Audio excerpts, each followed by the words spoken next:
Hello and welcome everybody to Writers Showcase. We are here to celebrate some excellent writers, some new faces, some old ones. So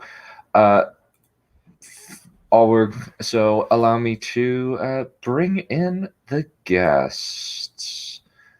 First, I believe that we have Neph Champion. Please welcome. Dang it! Wrong thing! Dang it. Wrong thing.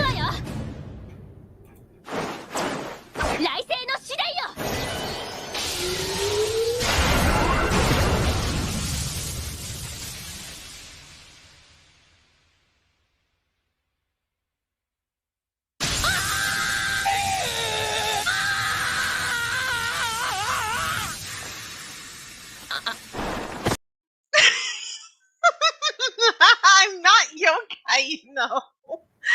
I know. Sometimes my thing. Okay, sometimes my thing is slow. It's very, very slow, and it's annoying. Yeah. Alrighty. Well, this one should be fine.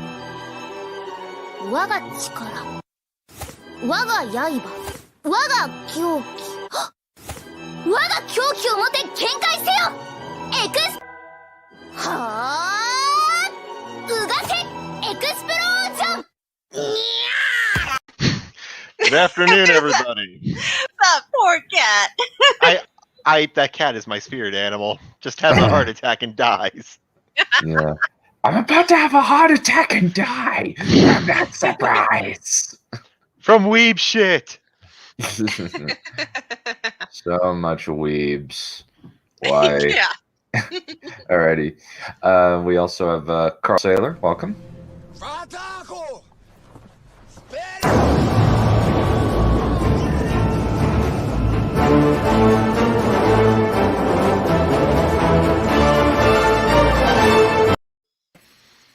There is special gulag set aside for weebs. Indeed. It is not kawaii desu. Please welcome also Valerian.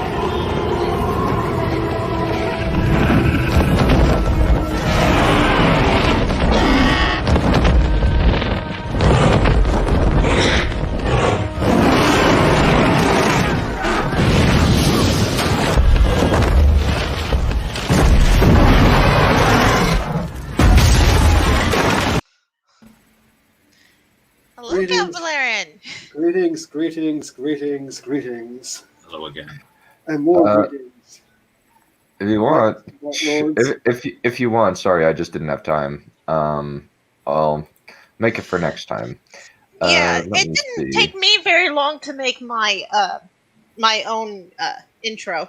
Then again, I have something other than YouTube, so. Yeah. Let me see. Where's a good one? Oh. Let's see. I got a bunch. There's actually a mall thing that turns up in the Lord of the Rings film. Yeah, there is. I was going to try and look up that one, but if you are comfortable with using the Thanos one, that should be fine then. Yeah. Let me grab that one. I got it somewhere. Please welcome, for the first time on the show, Mothmaster.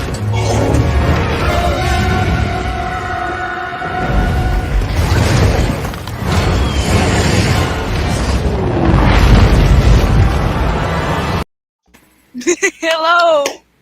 Hi. Greetings. Welcome. Hi, everybody. Welcome. We're pleased to have you.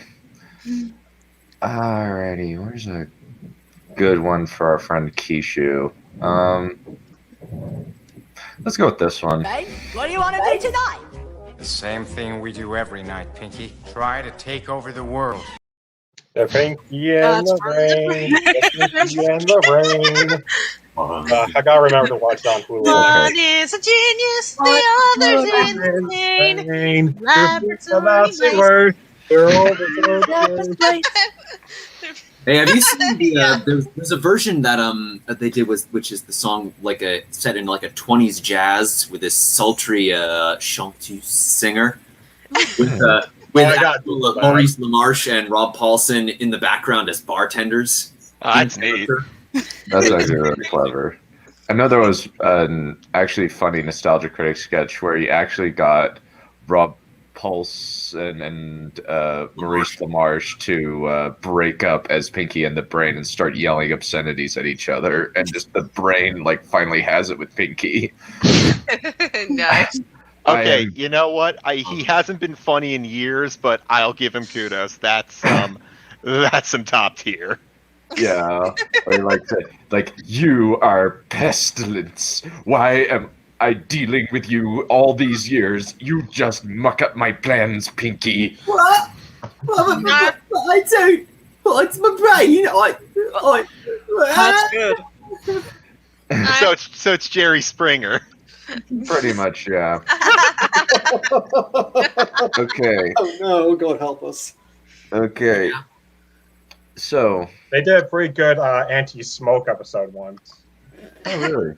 See, this is the sort of madness that we get up to on a weekly basis, kid. Yeah. This is our madness. Welcome. This is nothing. This is Usually I sleep in until late afternoon though, so This is nothing compared to something like Scoot of Movies. Oh my God, Oh my no. God, Oh, that was epic. All of Okay, our, I just want the record clear on this. I did not give up on School of Movies. They did not defeat me. Outstanding circumstances made me leave. I could have taken them. yeah. And what circumstances were those? Did they My evolve grandfather. raccoon? Hold on. My grandfather went to the hospital. Oh, wow. Yeah. Oh, sorry. Yeah, that's okay. Yeah. Oh. On that note, The unspeakable raccoon. or worse, Tadukis. Yeah, I the now raccoons have and the pants. I now have to use that in a as a Captain Planet style cartoon in Dragon Blaster. it's a PSA. It's going to be a PSA, right? Like I was saying. No, nothing's not even a PSA. It's just it is a cartoon that tries to talk about pansexuality in the same way that Captain Planet tried to talk about AIDS. Yeah. Like I suggested. Don't forget the pan. A Cartoon Network comic that tried to talk about all about different sexuality types. Ooh. Don't forget the Modern pan. Cartoon Network. Pans Like, and Steven Gloria. Universe, We Bear Bears, Regular Creek. Yeah.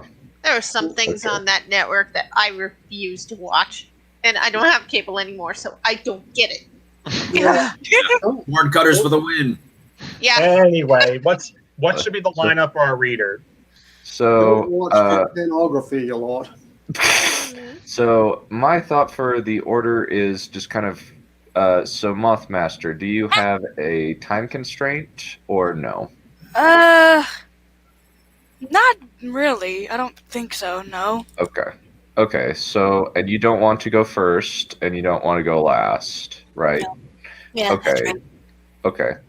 So how about we do this? We'll go in a counterclockwise circle from Neph to you, then Balerion, then Kishu, then Carl, and then Tarek. Would that work? That's more like a zigzag. The only thing is that around 4, I might have to go AFK-ish. So I think. And if it goes too long past 4:30 or 5, I might have to Okay. tap out for the night. So that's So Okay, how about okay. myself, Count Balerion, then Carl Sailor, and then And then- Mothmaster? Because those two have time constraints. Okay. yeah. Let's do that. Yeah, let's do that. Yeah. Or we could do Carl. How about we do Carl, then Balerion, then Moth, then Neph, then Tarek, then Kishu, and then me last. Okay. That could work. Okay. I don't mind with I that. could do it. Do that. Okay, Carl. You have the floor.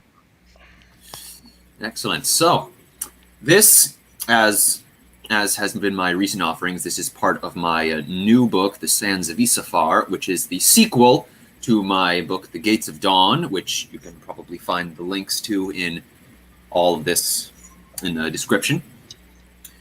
And so, here we are at the funeral for a queen. Lord Wingate scrutinized his reflection in the carriage window and gently tugged his collar back into alignment. His uniform had only just arrived from his tailor, and tonight would be his first opportunity to wear it before the public. Now, if only that confounded collar didn't jab into his neck, like it was trying to beat some information out of him. New uniform not cooperating, my lord? Asked the wiry old Admiral Sackfield. Well, you know how these things are, Wingate said. It'll be stiff and prickly for a few days, but I'll wear it down in time. You know, Sackfield said wistfully, if there's one thing I really miss about my time in the army, it's the field uniforms. You know the ones, with the looser fit, not so much gold stitching pricking at you, looser trousers, and the open collars. Bless my soul, those open collars. I know what you mean, Vice Admiral Rockport said, idly adjusting the white satin band of mourning on his left arm. You know, I've often suggested that the fleet could benefit from informal work uniforms just like the army. Is that right? Lord Wingate nodded, not really listening. Yeah. Malden keeps trying to sabotage my proposals, though, Rockport said. One of these days, my lord, you're going to have to sit that idiot down and give him a real strong... David, please! Wingate snapped. Let us set politics aside for the night, yes? Rockport stiffened. Of course, my lord. This is my life now, isn't it? Lord Wingate closed his eyes and tried not to groan. He was going to spend the rest of his career juggling personalities, soothing bruised egos, carefully rewarding flattery. Worst of all, his only respite from the monotony would be the occasional tedious ceremony, such as the one toward which they were currently en route. He glanced at old Sackfield. If there was anyone who wasn't going to give him any trouble, it was him. Bernard Sackfield had spent the past 50 years drifting. He'd started in the army before being forcibly transferred to the fleet. That had been back in the day when it was still a seaborne force, and considered by many to be a safe place to stow incompetent officers to while away their careers. By the time airships came onto the scene, Sackfield had drifted into the safety of the upper bureaucracy, and in the following 3.5 decades had expressed no ambitions beyond coasting as far as the rising tide of seniority would take him. Half of Lord Wingate wanted to drum the lazy old git out of his beloved fleet, while the other half wished for a dozen staff officers as calm and manageable as Sackfield. Eventually the carriage came to a halt before the Dawn Palace, and the coachman opened the door. Wingate dismounted first, of course, followed by Sackfield and Rockport. The three of them waited at the bottom of the palace steps as the second carriage pulled up. Lord Wingate tried not to look too disappointed as Lord Bundwick squeezed his girth out of the carriage. The 5-minute journey had been a welcome respite from the man. Malden was next. Mercifully, Rockport ignored him. Young Hanscom was the last out of the carriage. A new lord, but still the only one among the officers here who was not yet at flag rank. Before his boots could touch down on the flagstones, however, Lord Wingate put out a hand to stop the young man. Hanscom, he said in a carefully even tone. What are those? The boy looked down at his jacket, where a handful of medals jangled against his chest. You mean my service decorations? What are they doing on your jacket? I've earned them, Hanscom said, with his trademark arrogance. Her Majesty's Victory Medal, the Airborne Campaign Ribbon with 3 battle pits, the Wartime Service Medallion with the 5-year device, although that one's going to be upgraded to the 10-year device and a few more Decorations are not to be worn at funerals, Lord Wingate interrupted. Especially not at a funeral for a queen. Remove them at once. Tired old tradition, Hanscom scoffed. It's a new day, and I see no reason to... No one outshines the glorious dead, Lord Wingate bellowed. Least of all an arrogant little hooligan like yourself. Now get those baubles off your jacket before I melt them down and make you drink them. Hanscom's eyes darted back and forth across the rest of Lord Wingate's entourage. Sure enough, every other man wore a jacket conspicuously bereft of medals. Even Bunduic had been convinced to put on a show of humility this day. With a vicious scowl, Hanscom began unfastening his decorations. If my father was still here, he grumbled at nobody in particular. If your father was still here, he'd be saying the exact same thing, just louder and with more profanity, Wingate snapped. Now keep those away from the public's eye. I will not countenance you showing off tonight. While the fop fussed over removing his decorations, Wingate turned toward the Dawn Palace and started up the steps. One by one, the rest of the officers followed after him.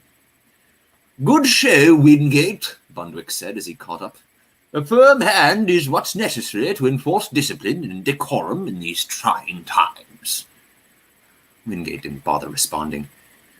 He was already exhausted and he had only just arrived. The doorman announced Lord Wingate and his entourage as they stepped inside. Wingate used that moment to quickly take in the terrain before him. A simple buffet on the left, a chamber quintet tucked unobtrusively in the right corner, Her Majesty's open casket lying atop the dais where the seat of dawn would usually stand. All the green and gold banners had been replaced.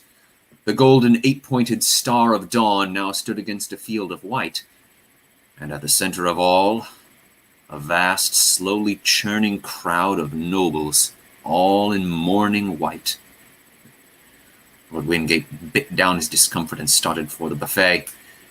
After an interminable journey, he reached it, and quickly snatched up a crystal goblet of some sickly sweet wine.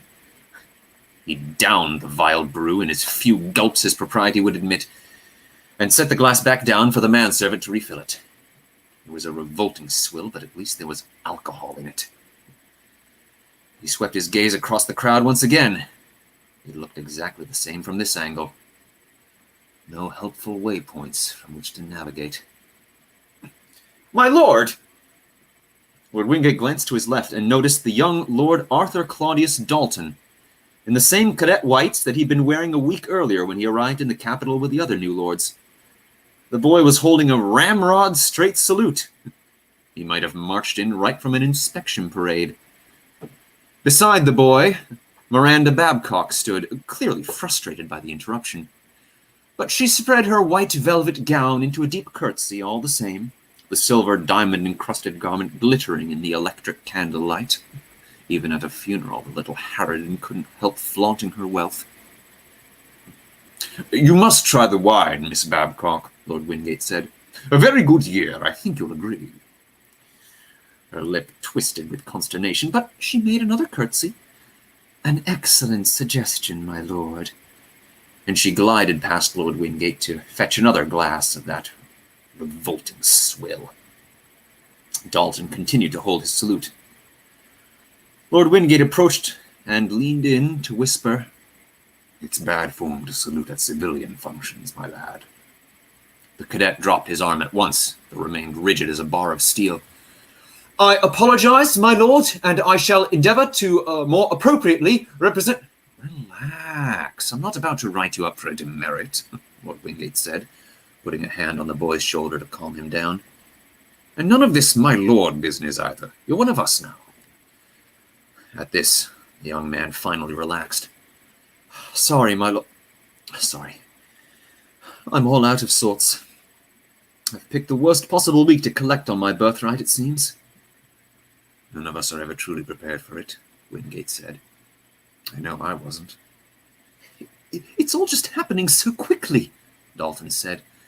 There's an endless parade of people who knew my uncle all showing up to offer me this or that in exchange for some favor or consideration or exchange. I've tried to imagine what Uncle Oswald would have done in the situation, but I haven't the faintest idea. Only ever met him twice. Never shared more than a dozen words with him. Thank the dawn for photo portraits, or I'd have no idea what he even looked like. I just want to get back to the academy and find out how badly I did on my quarterlies. Lord Wingate glanced at Babcock, waiting alone by the buffet. I trust that one hasn't been giving you too much trouble. Asking about Uncle's tea plantations mostly, Dalton said. I'm not sure what to tell her. I don't know the first thing about growing tea. Well, you do know she's been trying to monopolize the supply chain for almost a decade now, Wingate said. Let her, I say, Dalton shrugged.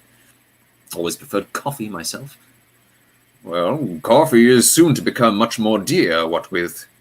Wingate paused for a moment to come up with something suitably vague. What with tensions on the rise. Tea will likely expand to meet the market space. Well, I'll probably be too busy to have much to do with it anyhow. Dalton sighed and took another sip of wine. Lord Wingate shook his head. The poor boy was frazzled all to pieces, without anyone to help him make sense of the madness he'd been thrust into the middle of. If you want my advice, get married as soon as possible. Married? But my lord, I haven't even received my commission yet. It's far too early to be making plans of that sort. It really helps to have someone you can trust, Wingate said. The burden can get dreadfully heavy at times. No man should have to bear it alone. Amelia's magical laughter flashed through his mind like a memory of a sweet perfume. It hadn't even been 2 weeks yet, and he already missed her desperately. Dalton nodded. I suppose I understand. Also, Lord Wingate leaned a little closer. In a year or two, people are going to start pestering you about producing an heir. I think you will find it a tremendous relief if you can manage to shut them up early. Dalton finally laughed. Sound advice, my Wingate. Orpheus, Wingate said. Just Orpheus, between friends. Arthur, Lord Dalton raised his glass. Forward the banner of dawn. Yes, forward the banner. Lord Wingate lifted his own glass and drained it. Well now, I should let you get back to your business with Miss Babcock. Take care. He set the empty wine glass down and moved along the edge of the crowd. He'd never been comfortable in crowds. Even 10 people in a room set him ill at ease. It wasn't the people, of course. Lord Wingate had directed battles. He'd lectured cadets at the academy. He delivered speeches before thousands of troops, all without feeling the slightest twinge of unease. But that sort of thing was different. In a battle, every man knew his place. There was a greater order, giving structure to the chaos. But at this sort of gathering, there was no such order. Everyone was just there. Clenching his teeth, Lord Wingate finally made up his mind and started toward the dais at the center of the great hall, where Her Majesty's casket lay. The sounds of conversation slowly faded as he neared. People were avoiding it. No one wants to see how vulnerable we truly are. The 3 soldiers standing vigil over Her Majesty's casket stiffened subtly at Lord Wingate's approach, though he ignored them. His focus rested on the body of the young woman lying before him on velvet cushions. He didn't know if the servants had prepared the body themselves or if they'd sent for a professional corpse dresser, but whoever it was, they'd shown professional expertise. They'd struck a perfect balance with cosmetics, drawing out the young woman's natural beauty without being too obvious. Her white funeral gown fit perfectly, and doubtless the piece had been commissioned in a special for the occasion, and her dark brown braid had been expertly interwoven with white ribbons, symbolizing purity in death. So tragic, a life so young to be cut off like this. Lord Wingate glanced toward the sound of the voice. The woman, clad in the same white mourning gown as every other lady, was standing beside him before the casket, her head cocked unusually to one side. She seemed to be regarding him out of the corner of her eye. Something about her face looked familiar. Those high cheekbones, that pointed nose, those piercing gray eyes. Slowly, recognition sank in, and Lord Wingate's eyes grew wide. "Why, my Lord Wingate," said Queen Cassandra II, beloved of God and supreme ruler of Aurora and all the provinces. "You look as if you've seen a ghost." And that's that. Mm-hmm. Wow, that was great. So yeah, how many people can honestly claim to have attended their own funeral? Whoa, that was a dramatic ending. We seem to have a Slight echo. yeah. Yeah. I got to say, the interaction though between the cadet and the captain, that was real. Like, I really liked that. That was brilliant. Yeah. I think honestly, for what I've written from this book so far, that's probably my favorite exchange. No, because I like it because it's the most human. Like, what is it in most media? The army guy is an army guy 24/7. You never see him as a civilian. No, you don't. That's amazing. As always, I'm in awe of your voice acting skills. No. God Christ, become a Audiobook voice reader. actor, please. Yes, please. I beg you. The idea is growing on me. I've definitely started giving much more thought to it. Do it. Yes, do it. Kind of all Just do it. I mean, he's a natural. Mm-hmm. It's so good. Oh my god, it's perfect. Oh. Yeah. And you're the kind of person that can do multiple voices too. Yes. Speaking of which, Lord Captain Commander, is any update on that accent stream that we would?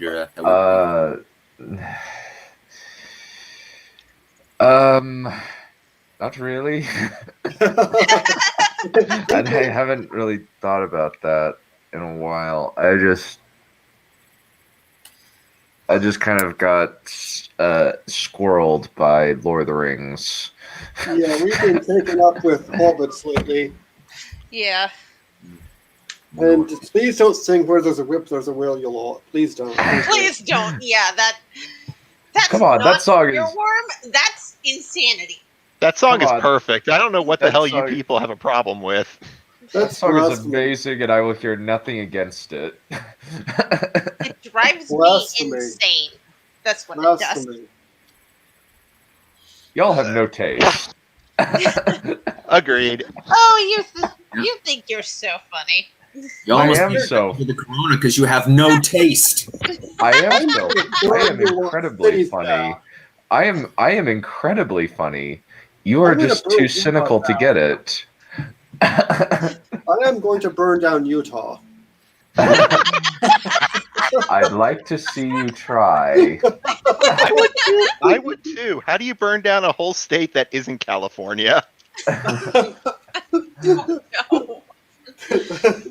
Especially since I believe it's a lot of it's desert. I have to find something to burn there. I don't know. I'm dead. It's salt and desert, a lot of it, and mountains. You're gonna have a hell of a time.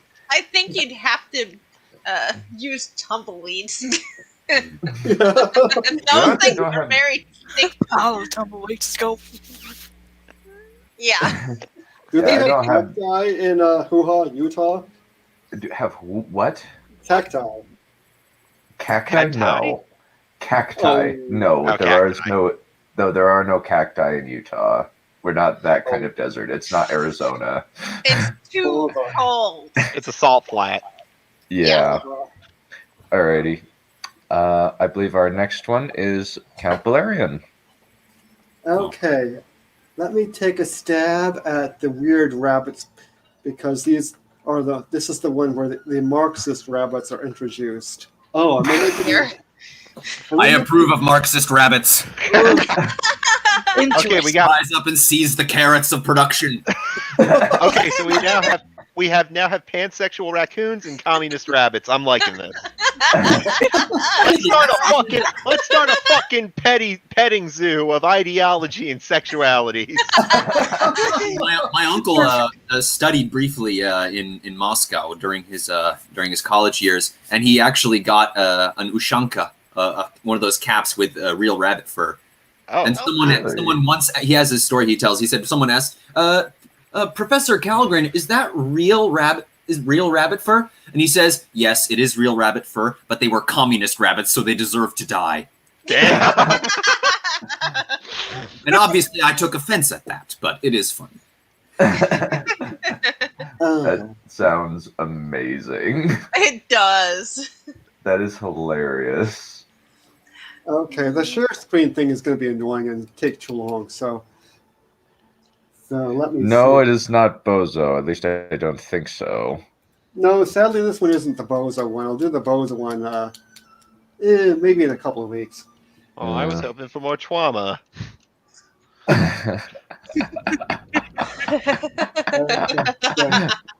What? We certainly know where that lady's organs are. Yeah. Oh, yeah. That yes, she's lovely, isn't she? Okay. So lovely. Okay. Here we are. Chapter 11. The power structures in this narrative are like so blatant. Yeah, I've been busy. This time we had a department reorganization, and then an invasion of locusts attacked us, and then the Count drank my blood because he's a shark. And then Cedarblade made us do a retreat, but now I'm ready with another chapter. So the rabbits were like all depressed and on Prozac, except rabbits don't do Prozac. They have to collect all the herbs with Prozac ingredients in them and chew them all up till they're distilled. It takes a long time. Hazel was gone and it looked like being dead, and when Holly and Strawberry and Silver and Buster came back and the rabbits told them Hagel was probably dead, they said, that sucks, but at least he got us some babes. We didn't get any at Alfalfa. That's the Warren Kmart told us about, with lots of does, and we got sent on an embassy and to see if they'd let us have some extras. Because, like I said, rarebits are so patriarchy. It's not your fault you didn't get any does, because crap happens, and moral responsibility is a means of social control, and you weren't with us, so we weren't controlling you, said the rabbits. Thanks, dudes, and I get to be narrator again, which rules, said Holly. You are so Mary Sue, said Derek.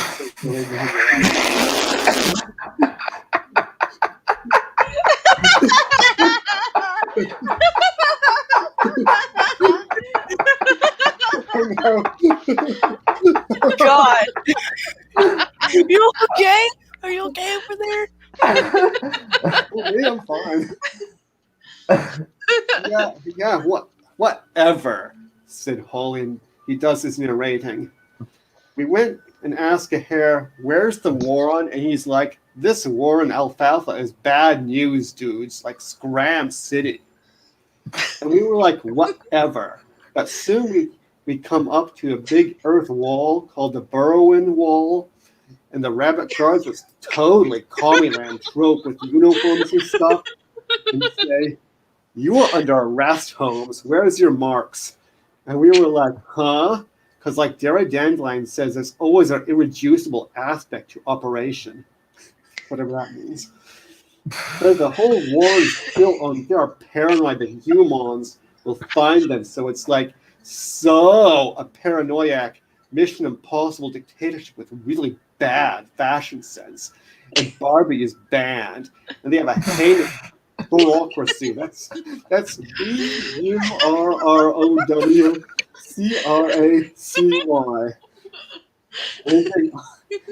And they all get marked as kids. The bureaucrats bite them in like the left shoulder or the right ear or wherever, like a low-tech version of those ID chips they want to put in people, because the Warren's power structures totally impose identity on the robots. Even Their earstyles are totally state mandated. Though some of the younger hobbits try to look cool by wearing jeans, but the style is like so 80s. It makes Peter Cottontail look with it. And that's their mark. They call it Marxism Woundwartism after General Woundwartov, the dictator. You can't go to eat unless it's your Marxism. Who's going to stop you? Said Bigwig. That's like what freaked me out, says Holy. You totally can't imagine it unless you've been there. There's a persistent problem with deconstructing is just anything is possible. It's military dictatorship city. And if you think I was a tough guy as an Ausla, that means army and police at the old war, and you ain't seen nothing yet, dude. I was totally cuddly stuffed animal compared to these guys. They all carry semi-automatic carrots and hit you on the head with them if you're out of line. And it's a rigid hierarchy with General Woundwort at the top, and then the Politburo, that's P-O-L-I-T, and you guess it, B-U-R-R-O-W. That's the council, and then the captains and their sentries and officers, and it's not subtle, so there's nothing to deconstruct. They all have paw print photos of General Woundwartovich on their uniforms. They make sure no one's above ground unless they're supposed to. Yeah, social control, blah, blah, blah. And the officers don't know. If the officers don't know you, they make you show your marks, and if you don't have the right marks, you're deviationist, and the secret police or Raka get you. They go for days without seeing Fritz, that's the sun god, and I don't have time for an a-Fritzist debate, because I'm narrating stuff, and they can't do anything unless they're told. LOL, this is so TV tropes. There was at least 20 just in the last sentence. He wasn't cute and cuddly anymore. He was an annoying teenager with dark glasses and dreadlocks, but I got to admit, he looked kind of cool. TV tropes is just another hegemonic means of social control. Decon, worldly genesis, and transcendental genesis, empirical structure, eidetic structure, blah, blah, blah, blah, blah, blah, blah, blah, blah. Oh my God. WTF. LOL, says Jared Dandelion. Yeah, whatever. You people talk too much. I'm trying to be a narrator. Says, what's his name? Said Captain Holy, who wasn't a girl computer on a Brit sci-fi parody show. That's intertextual. The narrator's inherently unreliable, dude, says Jared Dandelion. Shut up. I'm narrating now. And the one aim of all the rare bits is to join the Ausla and become Auflissers, because they get all the cool stuff and dibs on chicks, says Holy. And the Ausla all want to join the Politburo because they get the nicest boroughs called dachas. And that way they get to be power structures instead of power struck. The Ausla are super strong because they get trained in select Warren-owned gym, and they chew lots of special grass called steroids. That's why their jumpers keep winning the Olympics, and they train by going on wide control with Woundwort to see if there's anything suspicious around that could danger the Warren. Yeah, and some of the females get co-opted by turning into hot girl spies because Holy was kind of sexist. Like you see in Elahira Bond, that's why Elihaha has lots of wives. They're called a harem. H-A-R-E-E-M. And they trap hustle, that's rugged, wild, rugged individuals, robots, and make the Marxist or kill them. Like, wow, said Hawkbird. Decon Hustle operates distinctions between Impera blah blah blah, Identa blah blah blah, and Trans blah, says Dandelion. Are the girls all co-opted? That would be a bummer, said Blackberry. No, there's too many does because the war's overcrowded. I guess the guy robots get killed for being dissonant a lot, says Captain Holly. And there's not enough housing that gets struck in bureaucratic, B-U-R-R-O-W, cratic, red tape or sticky red leaves by faceless bureaucrats, which slows the dig. And it's on a 5-week plan, and they gotta keep it hidden.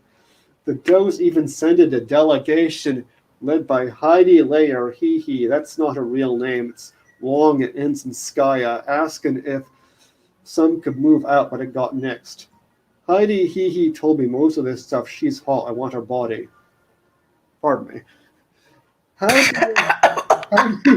do you know she doesn't have a hidden agenda? You are so not reading the interstices of discourse.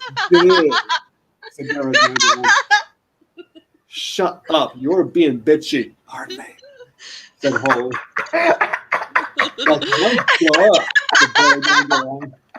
Whatever, says Holly. Most of the robots die of old age unless the frock up polices get them because they're not rugged individuals and have cradles to grave anti-eldol. That's predator's protection.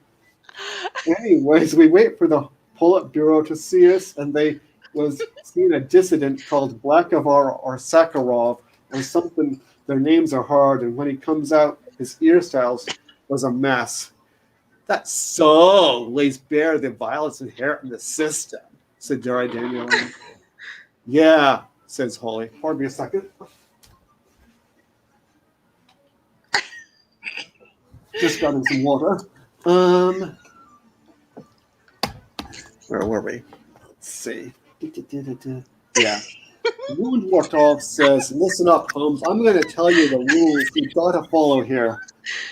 Like, dude, we're an embassy. We've got immunity and stuff. We want goodwill, says me. And he's like, whatever, dudes. You got to stay here and do what we say because our power structures are bigger than yours. And Strawberry says, you are acting like humans who are all murdering power-mad jerks who smoke stinky sticks. Animals are not like that. We do dignity and animality, and the lion lies down with the lamb and stuff. You male robots are totally essentialist, said Jared Dandelion. Well, I didn't answer that because, like patriarchy does, when it doesn't have an answer, it lies anything that doesn't fit the narrative. So Woundwartov is like, I don't have time for you lamers. You gotta see Captain Bugleboy. He like marks you. We just want some doughs, I said. Yeah, don't we all? Said Woundwartsky. Bye, we will be totally cool if you do what we say, because we do positive enforcement. So we went and got lost in the crowd and learned they let you go out to eat outside your turn if you give the house a special lettuce called a blatraw.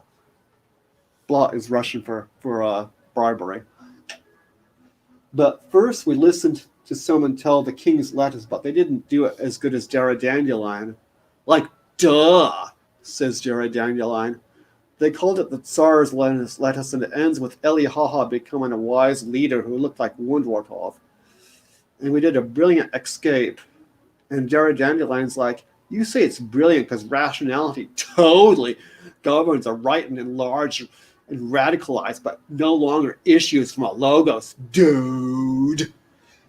And Holy goes on, give the oustle the black raw and go up to Captain Bugle and said, the Politburo wants you. Now, even in dictatorship where everyone does what they're told, if a total stranger tells you something and you demand ID, he did ask to see my marks, but I easily bluffed my way out by saying, you don't have time to check my ID before you go to see the Politburo. And he's like, okay, swell.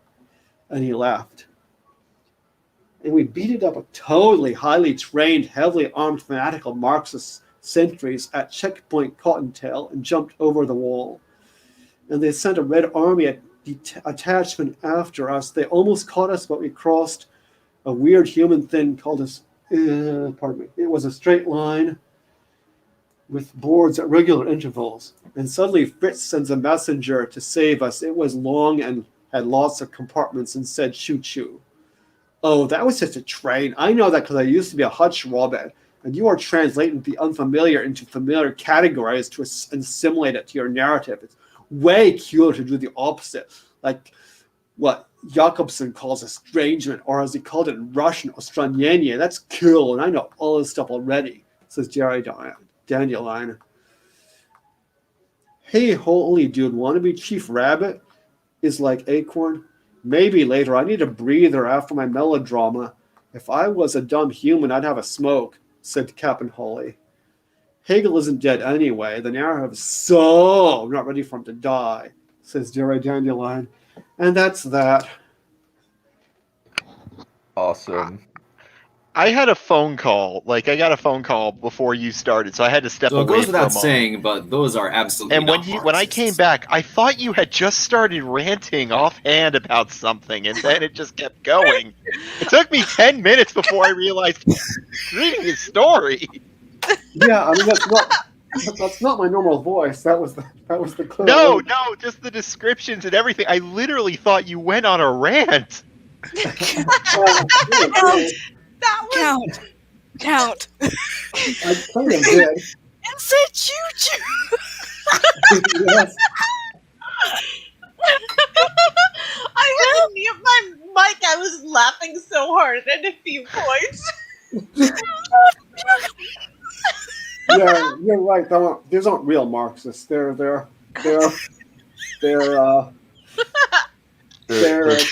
poser Marxists.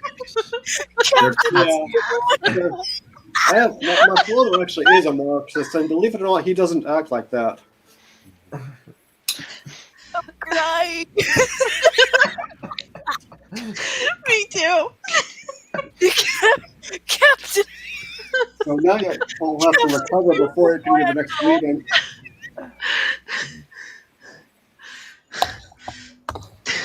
I swear, I'm having trouble breathing. Don't die on us. Don't die. What? Yeah. I don't know how I followed that up. That was kind of awesome. It was. God, I cannot wait until you publish that book. 'Cause I will read every single bit of it. It's actually a parody. It's actually a parody novel that you can just read online because it's a Watership Down parody. Oh, that's what. Okay, I thought that those names sounded familiar because I was like, oh, wait a minute, this is Watership Down. Yes. That's amazing. Yeah. Well, some of the names got changed up a little bit, and some of the names vary. For example, Hazel sometimes randomly turns into Hegel. It's no wonder why I was so fucking confused. I've never seen Watership Down or read it. I haven't either, but that doesn't mean it's any less funny. That's I true. watched the TV show, and that is it. Yeah, I've seen reviews of the movie. Yep, this is based on the book. Oh god, the Captain Bugle Boy had been crying, man. That's the best thing I've heard. Okay. I did appreciate Politburo. That was very clever. Yeah, there's a bunch of stupid things like that. Politburo and bureaucrats and what was the other one? And Woundwort randomly turns into Woundwort over Woundortsky. Was there something about Blat? Sorry? Was there something about Blat? Yeah, there was something about Blot, the bribery thing. Because that's actually a really, really offensive word in Russian. Huh. B-L-A-T? Yeah. Oh, okay. Okay, yeah. This was just B-L-A-T, not B-L-Y-A-T. This wasn't Blyat. This was just plain Blot. I'll have to look that one up. Blot. It's been a while since I fell off the Russian. Yeah, Since you fell off the vodka wagon. Yeah, there must be. I'm pretty sure there's a mention of vodka somewhere in that novel. Welcome to the party, Moth Master, for your first time. Oh god. Yeah. Okay. Count. Yes. I love you. Oh, thank you. This is a glorious moment in the story. It is indeed most glorious, and there was much rejoicing and eating of grapes. Yay! Yay. Yeah. Alrighty. Without further ado, Mothmaster, I think you're up. Okay, I can try. Do you want Believe in to you. read your? Would you like your one of us to read your stuff, or do you want to read it? I can read it, probably. You can do it, man. I can try. We believe in can do you. it. You can do it. Really try. Alright, so, oh boy, it tells the story of Jolasier, alright? And this is page 2, alright? Okay, I suppose, I'll start. Do you want to share the page? I can't actually because, it's on, my, drawing, program. I don't know how to, like, share a screen or anything like that. I don't know how to, yeah. Alright. Okay. See here. See here.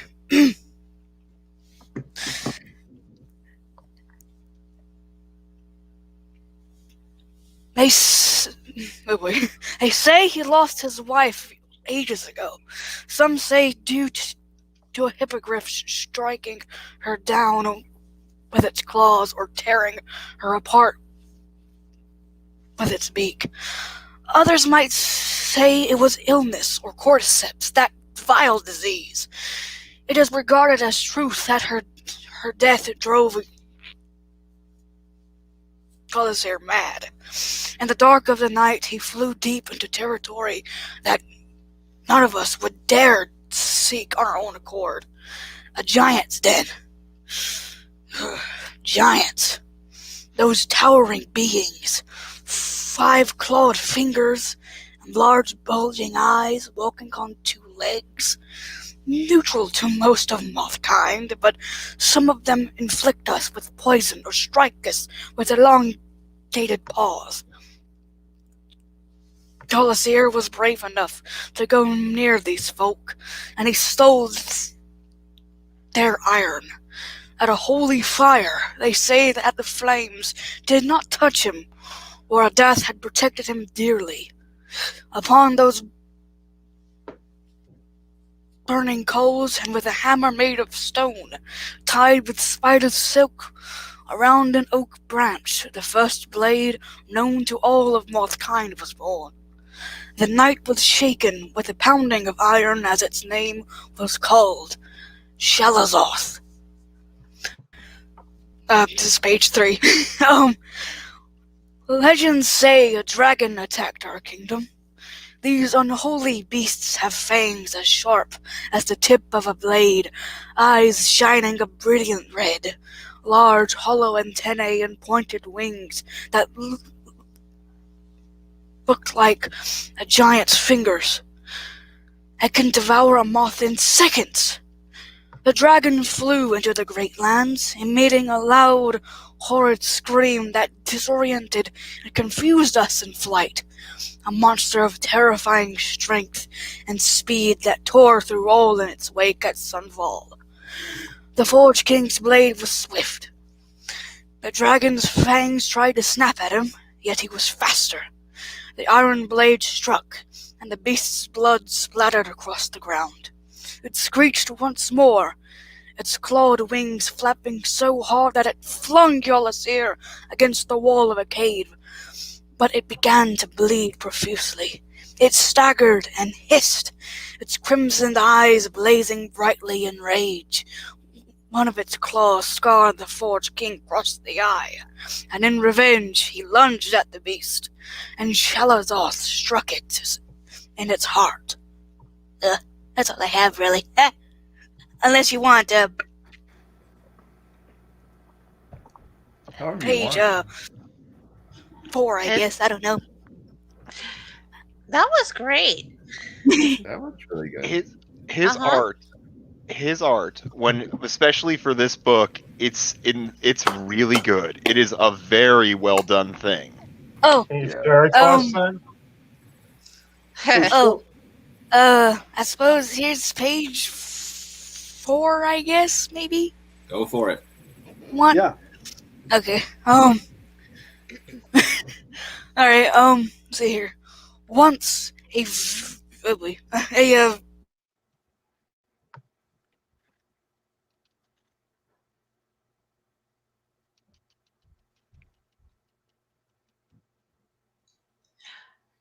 Moth, you muted yourself.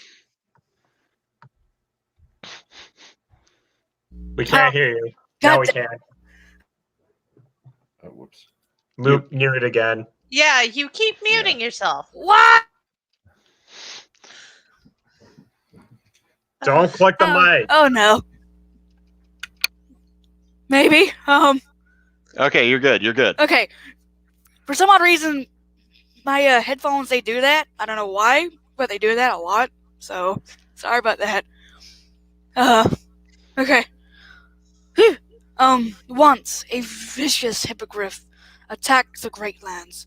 Its eyes burned crimson, and its claws were as sharp as a blade.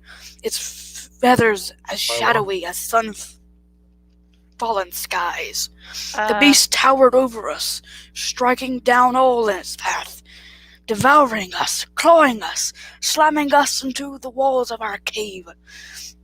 Jalasir awoke to the screams of many, and watched as the beast screeched and tore through our defenses. Shalazoth hungered for its flesh. Jalasir lunged towards the hippogriff, his blade swinging as though possessed. The beast was quick, as fast as a death's lightning, but the Forge King dodged every attack thrown his way. It screamed in fury, and the light from a death's blazing sun had shone through the walls of the cave. The hippogriff's wings flapped, and Jalasir gave chase as it swung out to the open skies. In a single blow, the beast fell with its throat sliced and its blood pooling around its corpse. Shalazoth was granted its first taste of unmatched destruction. Okay, I'm done. I'm done. That's it. Nice. That was good. Yeah, good stuff so far.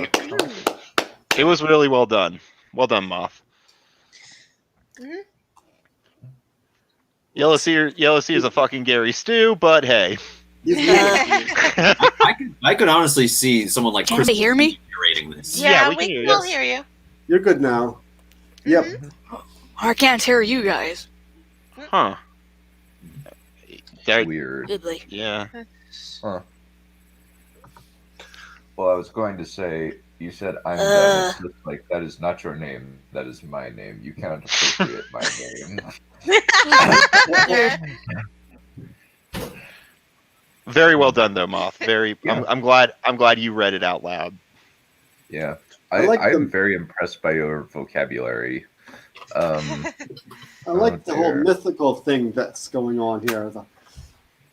Again, his artwork that goes along with it. It makes it almost like a Zelda-esque, as in like the beginning of Wind Waker. It's very Zelda-esque, and I really love it. Has Yeah. he shared any of that? Did you share any of that with in the Discord? Oh? Oh yeah. Yeah. Yeah, he Are has. you doing? Are you? I've been seeing those, I think. Oh, by the way, Balerion, or Dunn, I wanted to tell you something about what Balerion wrote. He made Dragon Blasters look subtle. Parody works are always best. That's not terribly difficult. No, I'm pretty sure it is. Yeah, Dragon Blasters is amusing, but I wouldn't have called it subtle. In fact, the amusing thing about it sometimes is that it's not subtle. It's how it's not subtle. I'm saying by comparison, your work makes the Dragon Blasters look subtle. Yeah. It's sometimes you have to hit people on the head with it. He still can't hear us, apparently. He's muted too. Yeah. Yeah, that's so weird. Yeah. I would agree. I really love it when Mothmaster posts in the Discord. Anyway, I just learned that I'm gonna have to go AFK sometime, maybe soon. So we've got someone coming to check something because it's off. Okay. So I need to Alright. read before I get the notification that they're Alright. gonna be here in 15 minutes. So Okay, go for it, Neph. So let's see. I'm reading what I think is the end. I will be back. All right. Okay. So, I'm going to be reading the rest of what I have for Foxes and Demon Slayers. The prologue, there is more than one way to be trapped. So, I finished reading at Their World Went White. And that was a scene transition. We are now back in the Town of Beginnings. Kirito-san, how did we get back here? Silica asked when they reappeared in the largest safe zone. Kirito had almost forgotten about her since Silica hadn't said anything when they discovered the logout button gone. That was a forced teleport, Kirito explained. I'm not sure why we are here, though. One of the mods may make some kind of announcement soon. I think I see something in the sky, Silica said, pointing to something floating in the sky above the center of the plaza. Kirito turned, following Silica's finger. His eyes narrowed. There was a red polygon flashing up there, and when his eyesight zoomed in on it, it read alternating, warning, and system announcement. That doesn't look good, Kirito muttered. No, it doesn't, Asuna agreed from behind him. Warning, system announcement? What could that mean? As the trio spoke, the polygons had multiplied to cover the sky, dyeing it a deadly red. Then a red fluid began to bleed from the seams between the polygons, the blood-like substance dripping from the dome and dropping halfway to the ground below. The liquid turned into a figure, and the crowd fell silent. What is that? Asuna grabbed Kirito's hand, her knuckles going white. That's a moderator, Kirito whispered back. Welcome, players, to my world, the figure said grandly, raising his hands in a gesture of welcome. Why don't I like the sound of that? Kirito asked, his eyes narrowing in suspicion. Silica grabbed his other arm, a feeling of terror descending on the group. As of this moment, I, Kayaba Akihiko, am in control of this game, the huge figure boomed. Kirito frowned, pulling his arms from Asuna's and Silica's grips, wrapping them around the girls on either side of him, pulling them close. Do you believe him? Asuna asked, resting her head against his shoulder. This is terrifying, Silica said quietly, as she huddled into Kirito's side. As you have all noticed, Kayaba continued, the logout button has been removed from the main menu. This is the main feature of Sword Art Online. Kirito heard Yuna whimper. She was likely holding tightly to Nautilus. I know enough about Kayaba to know that he is telling us what he thinks is the truth, and since this is his game, he'd have likely removed the logout button personally, Koharu agreed. Kirito, what's the plan? We get out of here the first moment we are able, Kirito replied. Until all of Aincrad is conquered, no one will be able to log out of Sword Art Online, Kayaba continued grandly. Oh, great, Asuna breathed. Something tells me that this is only going to get worse, Una said from in front of Klein. The nerve gear cannot be removed anymore, Kayaba explained. He sounded almost excited, as if he hadn't just consigned them all to a slow death by wasting away on hospital beds if they didn't clear the game fast enough. If the nerve gear is disturbed or removed, the high-powered microwave emitters will discharge, shutting down your brains.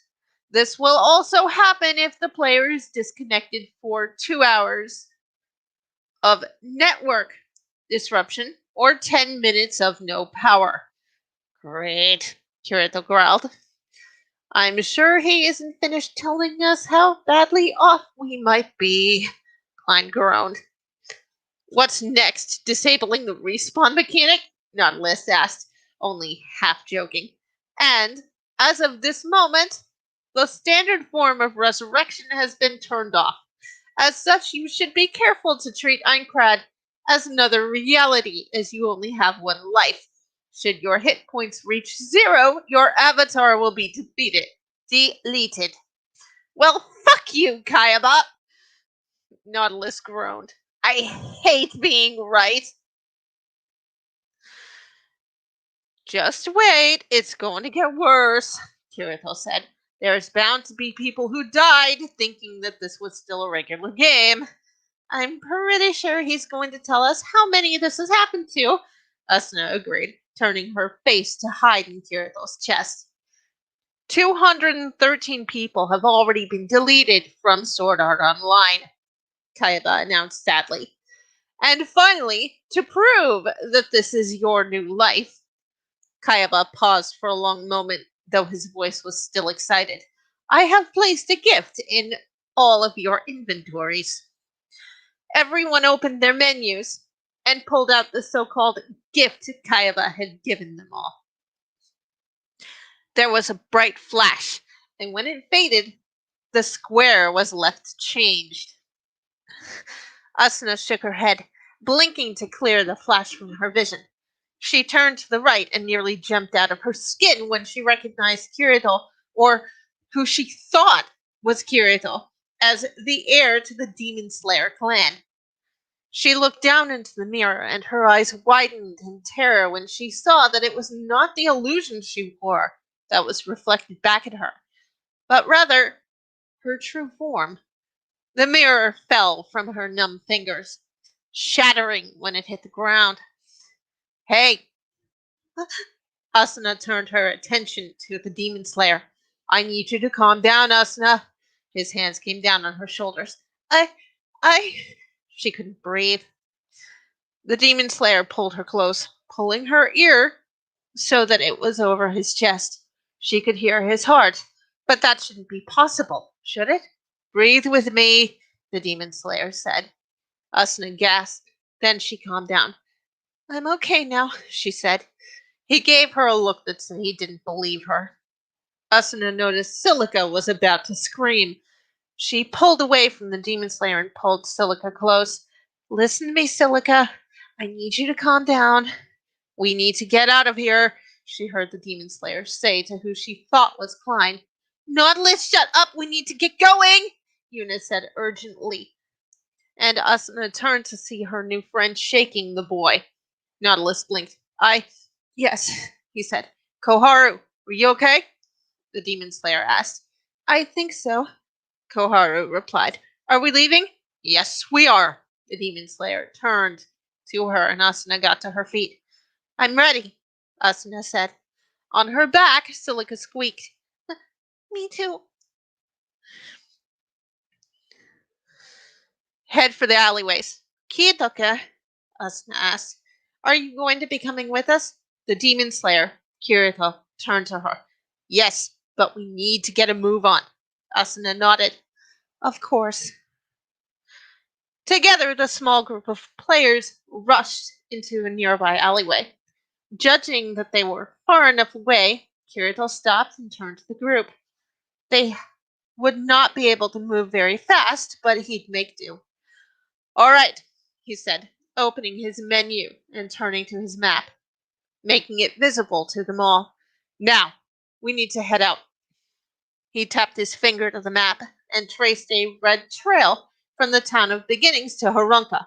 The fields around here are going to be stripped clean of mobs in no time, Kirithel continued. We need to leave now if we want to keep ahead of the rest of the players. Kirithel, Klein hesitated. I can't leave my friends in that crowd. Kirithel looked down, feeling horrible at the fact that he was relieved that there would be one less person around for him to look after. He looked back at his map. Can you meet us in Harunka, Klein? I think so, Klein agreed.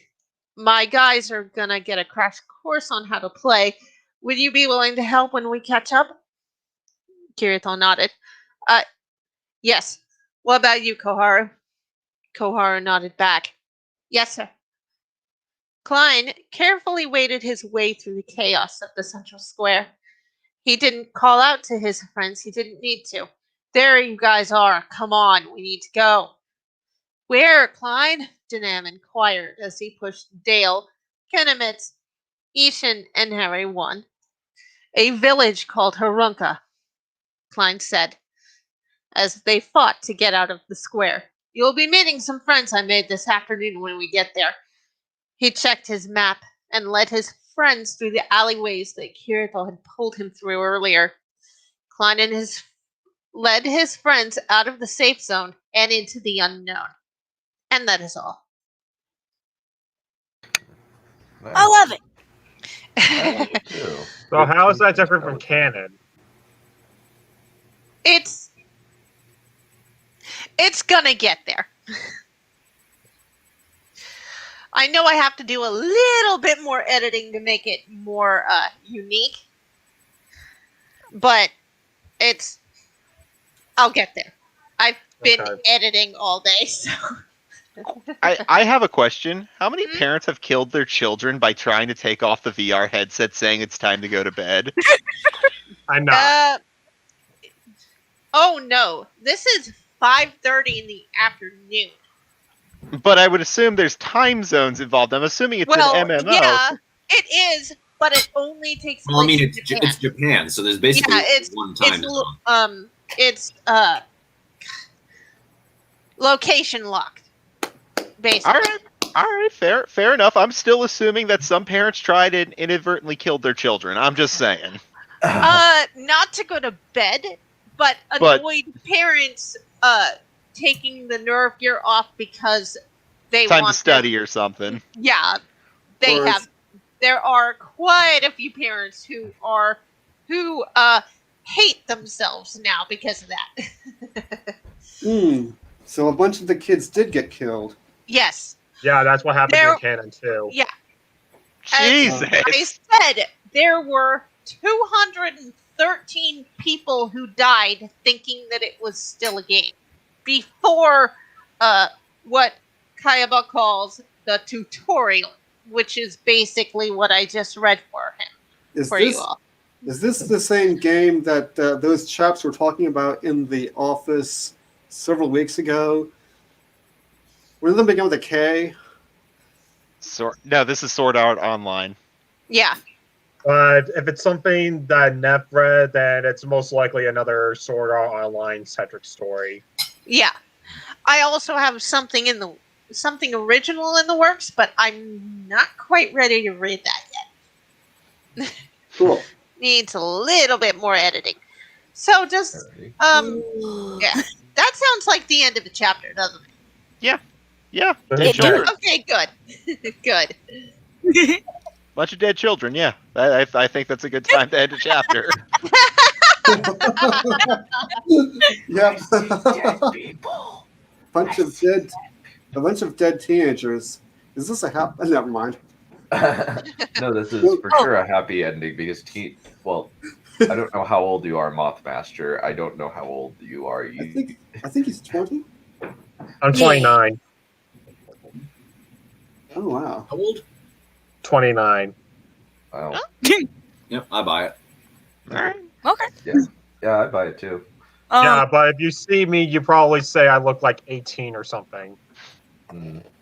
In fact, yep, That's Nice. one Hello. hell of a mustache, man. I'm I gonna like shave it. it later. Ha! I like it. Call that a mustache? This Jesus. is a mustache. Oh, yes. Are you a I do the mermaid? dwarf. Yeah, I got a pretty good I do beard dwarf. going. I Carl, fucking are you a mermaid? What? Are you a mermaid? No, but I may or may not be the reincarnation of Karl Marx. All right, You guys like the reference? all right. Let's go with that. Let's go with This that. isn't the real me, though. Yeah. Hello. Holy shit, you I are was not what I was okay. expecting. This Well, isn't the real me. This is just to deceive you into thinking I'm human. you look like a Dark Lord. Well, Well, I want to look like Lex Luthor on cancer. Oh, Jesus. All right, Neph, you joined in now. No. She's the No. only girl. I've already seen you. We've already seen you. You know what you look like. We know where you What's there to live. lose? we Well, know. Wolf does. Let's respect her privacy now. I know. I'm joking. I'm being a dick, like I am prone to do. Yeah, I was being ungentlemanly. I beg your pardon. No, it's Hey. fine. So, You have to go. You have to go. Alrighty. well, yes, but also, next week, I might read something not from my book, but it is like Related. related. Yeah, it's related to the book. So, yeah, You can read whatever you want. We don't care. okay. Well, I have to go. All right. All right. Nice Yeah. having you here, Thanks Ma. for Glad having you you. can make it. Bye. See ya. Bye. Yeah, that is a beard. I have to say that is a beard, Carl. That is definitely a beard. I would have done a reveal, but I shaved mine literally the other day. It's okay. We don't mind seeing your face, but then again, we should keep some anonymity. Yeah, I have you don't have to anonymity have for facial me got anonymity for me got tossed out a long time ago. When you Oh. kept showing the pictures of the book that you're reading. Yeah, you're not Yeah. required to have facial hair anyway. Oh, come on. But It's anyway, an author thing. Even Christopher Paolini now has this giant beard, which is kind of hilarious. Who does? I Christopher actually Paolini. prefer Like looking Mario as young as possible, when he was so the beard has to go. Plus, it gets annoying when it gets too thick. Mhm. Honestly, this is for a movie that I'm gonna be shooting once the quarantine lifts. You're gonna be a movie. Oh, Yeah, nice. I'm gonna Nice. be a preacher, and I'm particularly digging the glorious handlebar that I'm gonna be rocking. So Yeah, you're gonna that's be As soon like, as that is well, done, I'm taking a fine. weed whacker to this whole assembly. Oh I no! want my goddamn messy waffles.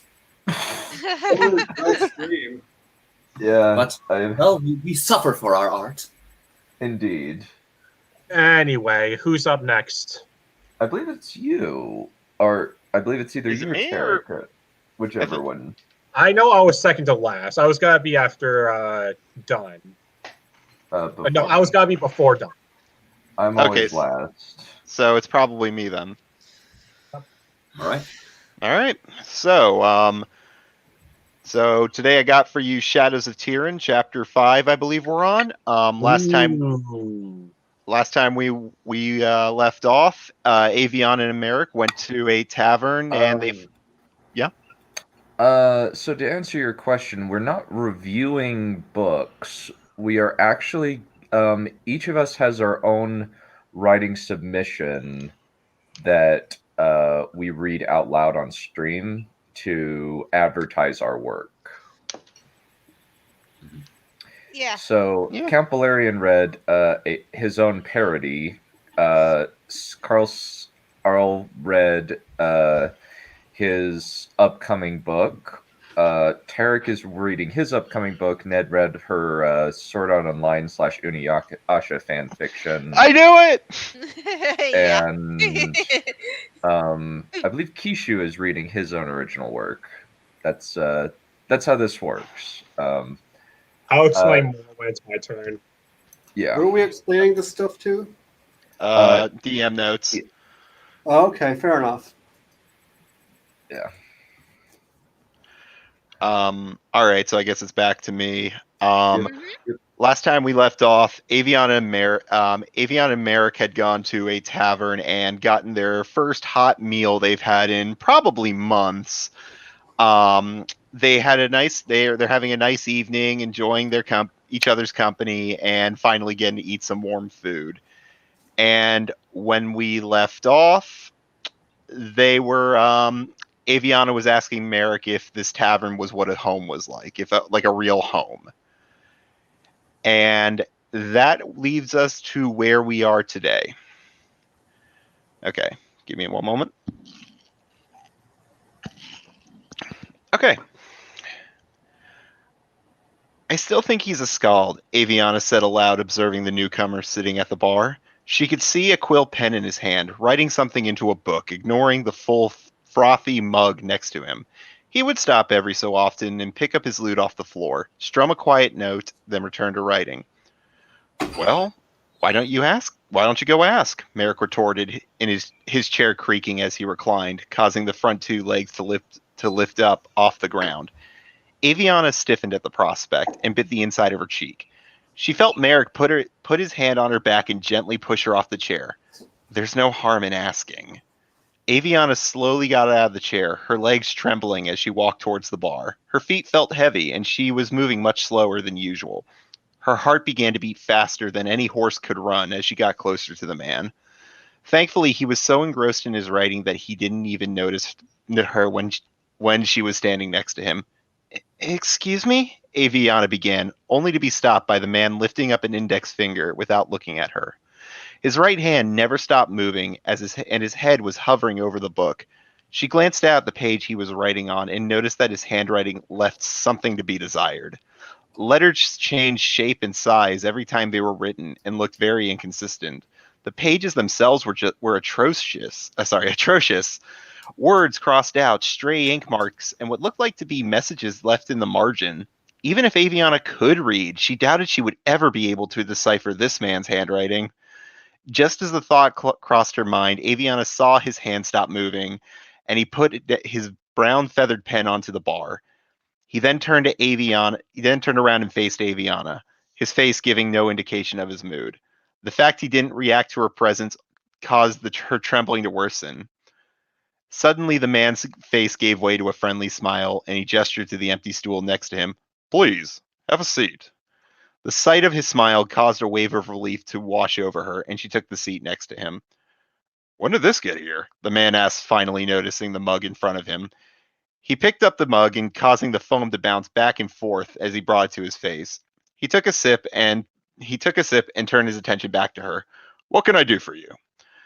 I'm sorry to disturb you, Aviana said apologetically, feeling herself become more tense again. I was just curious. Are you a skald?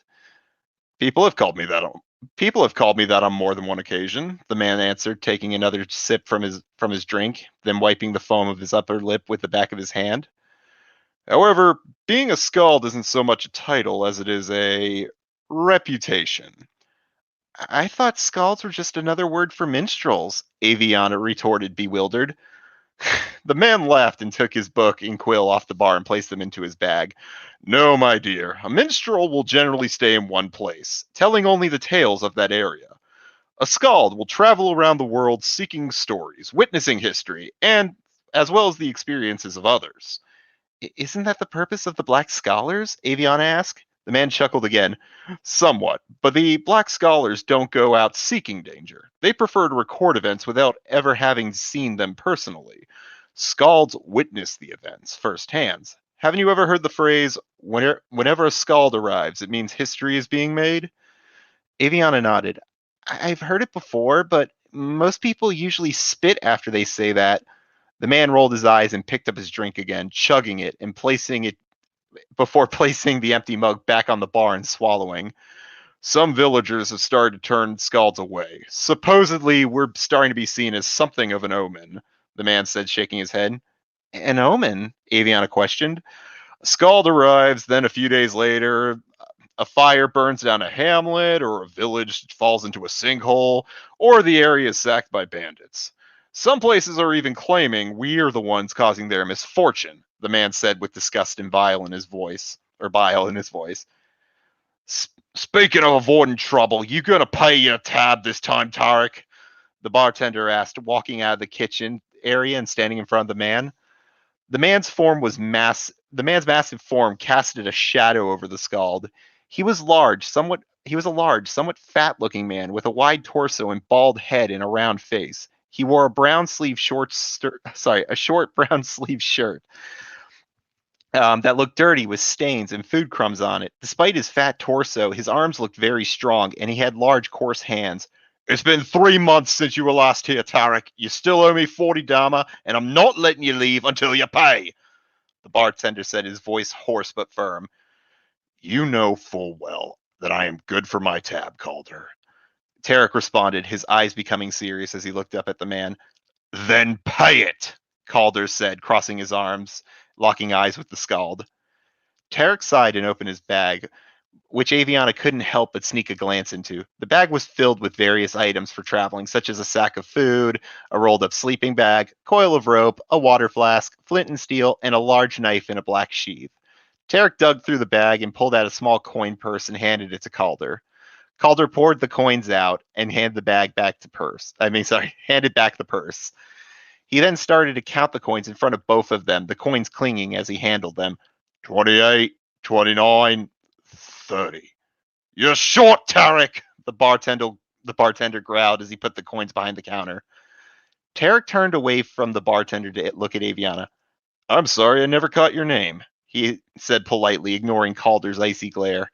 It's Aviana, she replied. It's Aviana, she replied, feeling her shoulder slump. Tarek nodded and smiled. Well, Aviana, go back and join your friend, and I'll show you what earned me the reputation of Scald, Tarek said, brimming with confidence. Aviana blushed and nodded, standing up. She quickly walked back to where her table was. Merrick was still sitting, looking out the darkened window. As Aviana pulled out the chair, it made a scraping noise that slid against the wooden floor, causing Merrick's attention to shift to her. So, was he a Scald? Merrick asked teasingly. You'll see, she replied with a giggle. His voice echoed throughout the tavern, causing every head to turn towards him. He was now sitting on a stool in front of the fireplace with his lute in hand, the fire behind him making him look like a silhouette. Good evening, ladies and gentlemen. My name is Tarek Prenka. Everyone stopped speaking the moment they heard his last name, and Aviana even saw Merrick's eyes widen a bit as murmuring began to fill the room. Prenka? The man's a mage, she heard one sailor whisper loudly to the man next to him. Tarek rolled his eyes and lifted his hand. The room quickly went silent as he continued speaking. Last month I traveled with the mercenaries of the Stoneguard Company. During that month I bore witness to acts of heroism, courage worthy of Tyrion's own chosen. The remark got people muttering again, only to stop just as quickly as Tarek continued. However, the one man who stood out amongst the company during that adventure was a soldier named Lador Federic. Lador was a young man, just a bit older than a boy, really. However, his actions during that journey earned him the right to be called a man. This song is dedicated to his bravery and his future success with the company. Tarek slowly danced his fingers across his lute strings, and as he did, they began to glow a light green.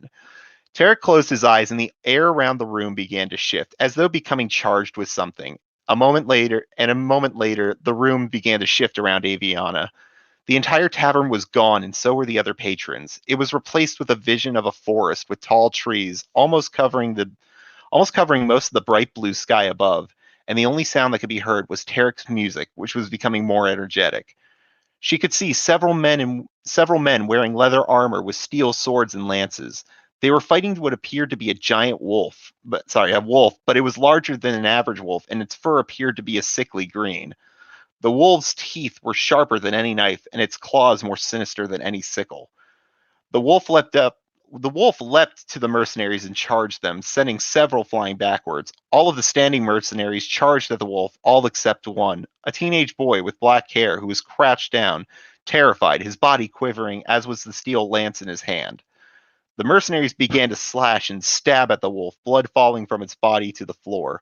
Suddenly, Tarek's music became more foreboding. She watched the wolf howl, looking furious as it took its large paw and swiped several of the mercs away, blood spilling onto the forest floor. It then placed a paw on one mercenary, and Aviana watched as he cried out in pain, its claw digging into his chest.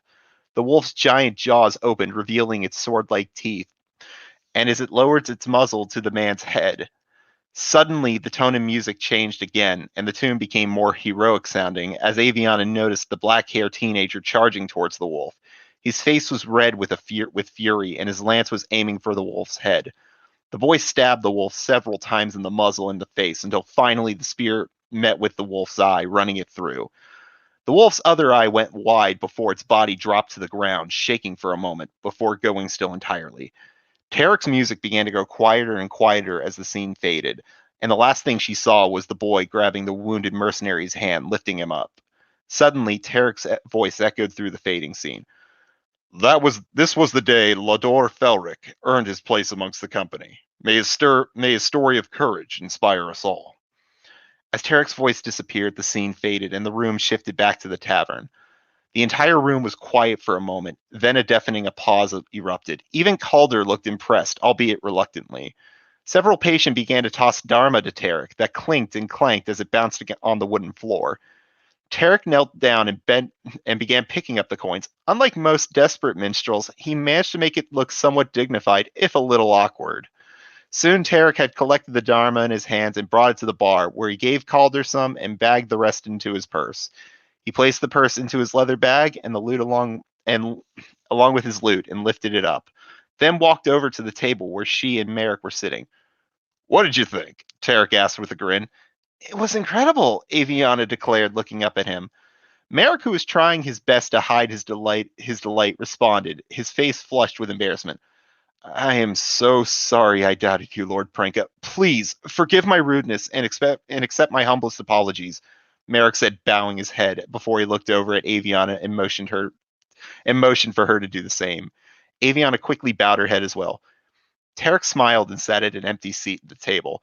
All is forgiven, my friend. What's your name? Merrick Justin. It's an honor, Lord Pranka. Please, there's no need for such formality. In a tavern, regardless of name or rank, we are all just patrons, if not drunks, Tarek said with a smirk before turning his head to look out towards the dining room. Aviana looked at the dining room and could hear people speaking in hushed whispers about how there was a mage among them. She turned her attention back to Tarek, who was looking a little disappointed, but was now looking at her as well. So, given your introductions, is it safe to assume you're a Savet, Aviana? Unlike most people who had uttered the word with disgust, Tarek almost sounded intrigued. Aviana nodded solemnly and hung her head as her head began to hang low and her posture drooped, with shame etched into her eyes. She noticed Tarek put his fingers to his chin, scratching the stubble on it, as though becoming deep in thought. Tell me, have you ever been to the Mages College before? Tarek asked. Aviana looked up at the man, confusion replacing the shame on her face. Well, I mean, I've tried climbing the wall, hoping to watch them practice, Aviana admitted nervously. She could see Merrick's face drenched in concern at that revelation. Tarek nodded, smirking. He pulled his bag off his back and placed it onto the floor. She heard some papers ruffling and the sound of objects hitting each other. After a moment, he pulled his hand back with an envelope between his fingers. Then I have a task for you, one I'm willing to pay for. I need you to take this to the college tomorrow and deliver it to a mage named Mikhail. You must hand-deliver it to him personally. Show the guards the seal on the envelope and they'll let you in. Can you do that for me? Aviana took the envelope gingerly into her hand and looked at it. Much like the writing in his book, the font was just as haphazard. When she turned the envelope over, she saw a green wax seal with a lion proudly sitting. The name is on the envelope in case you forget, Tarek said as she observed the seal. I can't read, but I'll remember the name. I promise, Aviana responded with confidence in her voice as she began to say the name Mikhail in her head over and over again. Who knows? If they take a liking to you, maybe. Who knows? Maybe if Mikhail likes you, he'll let you watch the other mages practice while you're there. The thought made Aviana's heart flutter in excitement as she cherished the ideas of watching mages practice their craft. When she turned to Merrick to see his reaction, she noticed distrust in his eyes. It wasn't long before Tarek took notice of his reaction. Is there something wrong? I'm sorry, sir. It's just, Merrick said, trying to sound as polite as possible, but he stammered as he tried to finish the thought. You want to know if I have an ulterior motive for giving her this task? Tarek interrupted. Merrick bit his inner cheek, his face scrunching. It was obvious he was trying to pick his words carefully. I'm just trying to ensure that my friend isn't doing anything dangerous. Tarek nodded and looked him in the eye. His dark green eyes reflected in Merrick's bright blue ones. I assure you, I am not sending her to do anything that will cause her physical harm, Tarek said, his voice sincere. Merrick backed down and reclined in his chair. I understand, sir. I meant no offense, Merrick apologized. Tarek nodded and opened his bag and placed a handful of Dharma on the table and stood up. Despite what Calder might tell you, I do pay my debts. Aviana was about to reject the payment when she was interrupted. Sadly, this is where I must bid you both farewell. But, Tyr willing, we may meet again. Wait, Aviana said before he could walk away. How do you know I won't just take the money and not deliver the letter? You seem like an honest girl, and if he doesn't get the letter, it really doesn't matter. However, think about it like this. If you don't, you'll be passing up a very rare opportunity, especially for you, Tarek said with a smile as he headed towards the door. He grabbed his coat off the rack and walked back out into the world before either of them could respond. 10 Dharma, that's quite lucrative for a delivery job, Merrick commented.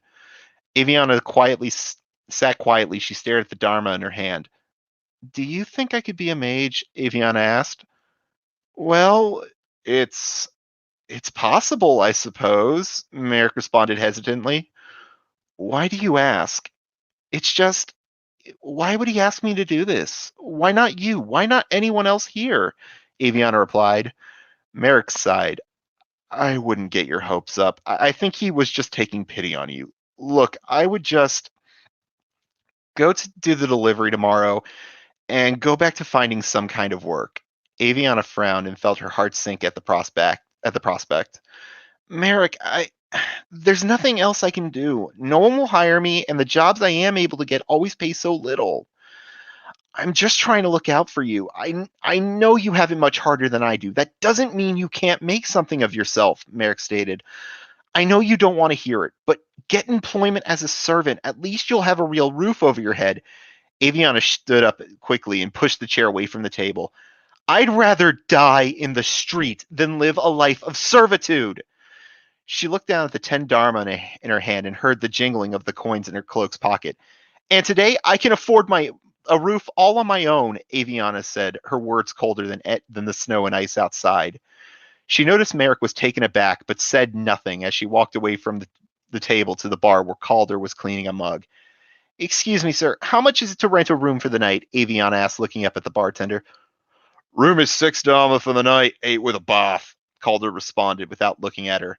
Aviana looked into her hands and counted 8 Dharma and placed them on the counter. Calder heard the sound of clinking coins and looked down at her. What's a young girl like you doing with so much money? He asked, taking the coins and placing them under the counter. Tarek paid me to be a courier for him, she said proudly. Calder scoffed as he took an iron key out of his pocket, but before the key left his hand, he stopped and looked at her, his face painted with a subtle worry. Whatever Tarek's told you to do, forget it. Just take the money and go. It's not wise to do business with mages. Aviana's face contorted in confusion as she took the key and placed it into her pocket. What do you mean? The bartender shook his head. Most mages are as proud as they are vindictive. I've heard if they even think you're offending them, they will not hesitate to do away with you, the bartender said quietly. Aviana's eyes widened at the revelation, but confusion returned to her face just as quickly. Why were you being so rude to Tarek then? The bartender crossed his eyes, a scowl returning to his face. Because when you drink here, you pay your tab. Aviana couldn't help but giggle at the man's bravado. You're braver than most. Aviana turned her head and was about to step away when the bartender spoke out one last time. I'm braver than most because I have nothing left to lose, but you do. So I'm warning you.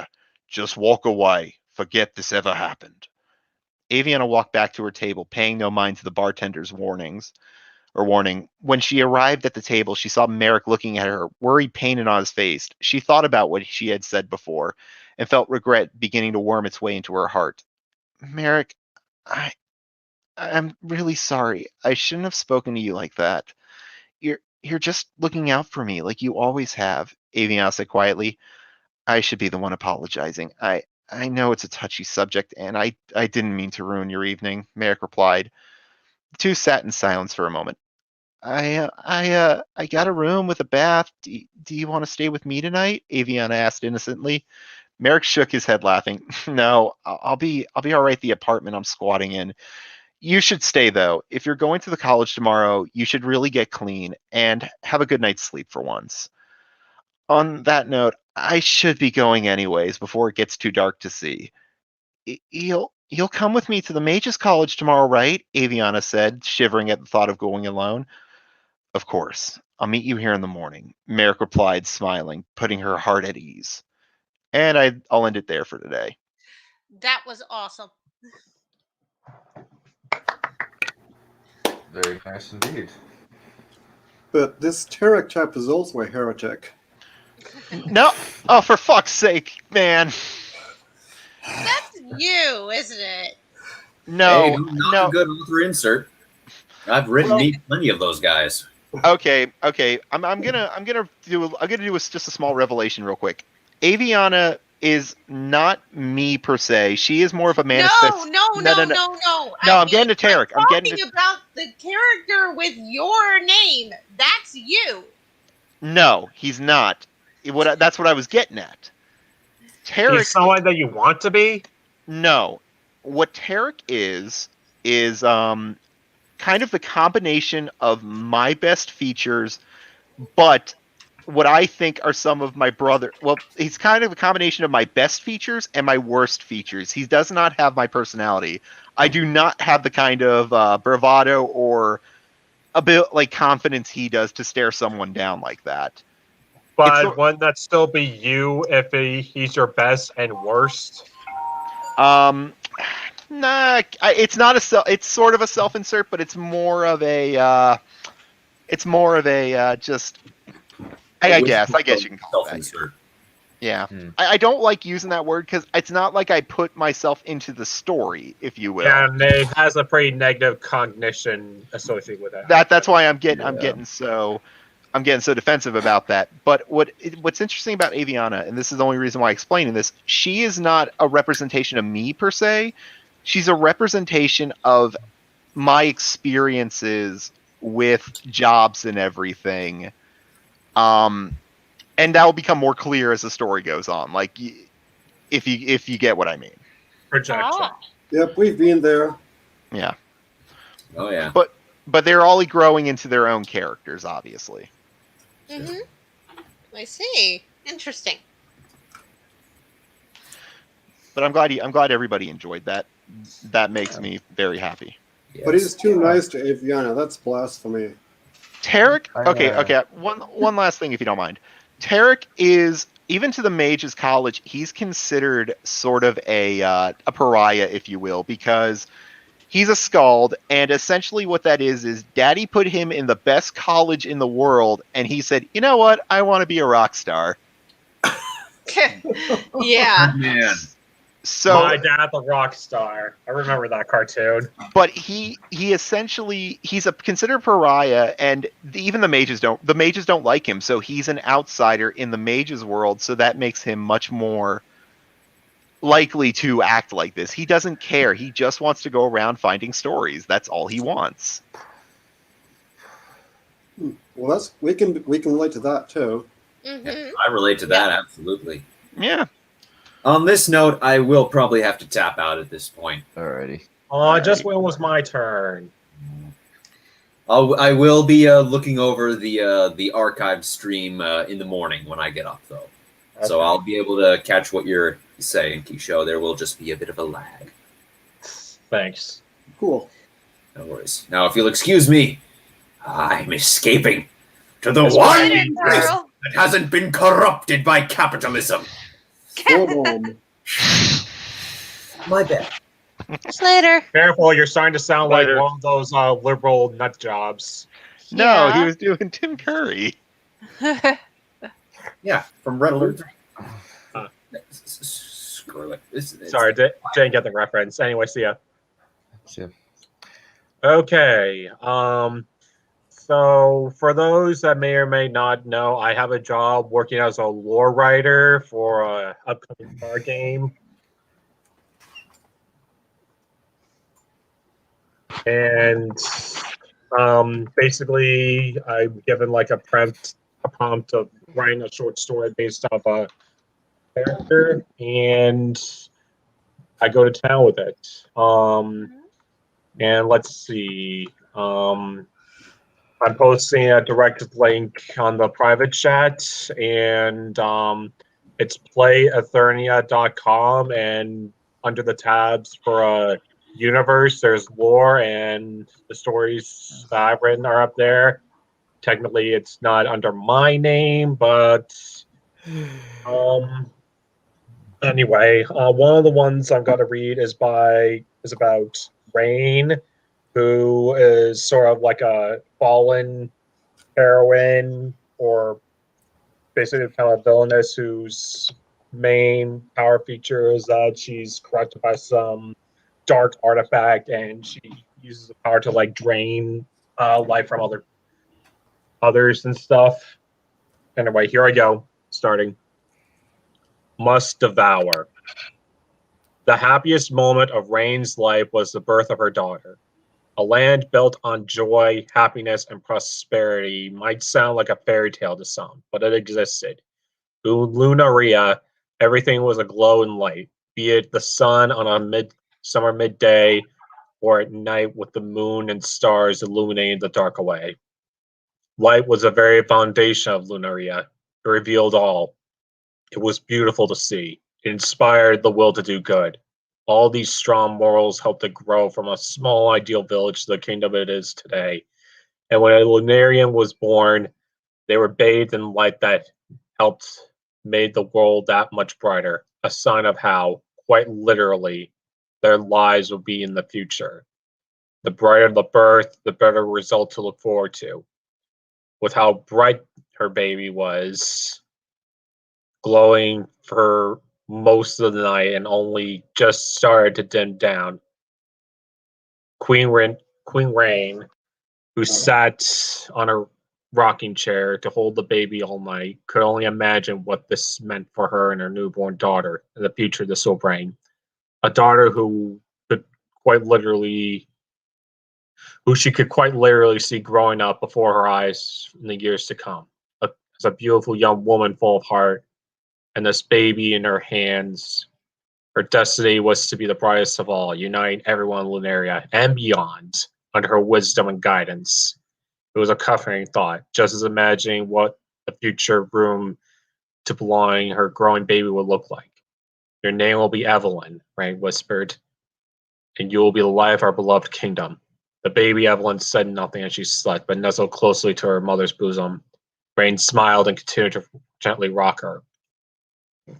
18 years flew by very quickly for Rain. Now, in the ballroom of her castle, she was attending the coming of age birthday party of her daughter, Princess Evelyn. As she had hoped, many people grew to love and admire her, drawn to her almost immediately. Her melodious voice, her slim features, her dazzling smile, she was a spitting image of Rain in her youth in many ways, except when it came to competence. They're waiting for you, you know, Rain told her. Rain sat at her throne, regal as can be. It would be her last day as Queen of Lunaria before her daughter would take her place tomorrow. Yet despite all her training growing to be a successor, she was hesitant. I can't do this. Not today, Evelyn squeaked, hiding behind her Queen's throne shader.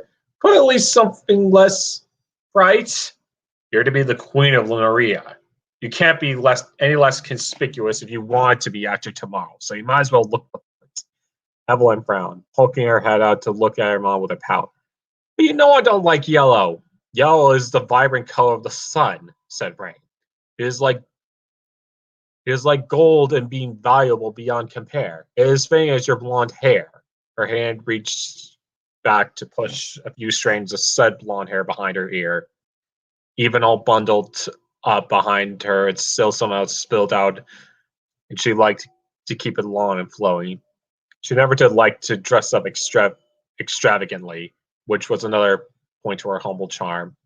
It's also a symbol of illness. Every color has a positive and negative to it, just as life has its ups and downs. The important thing is to make those positives apparent and strong so you can face life properly head on.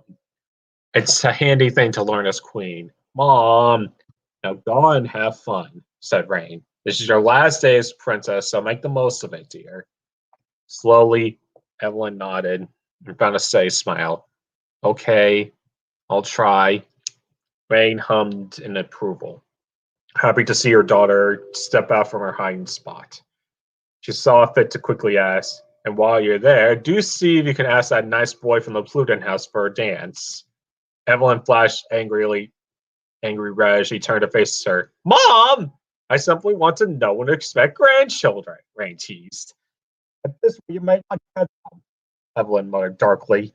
She looked just about ready to go back to high again, but instead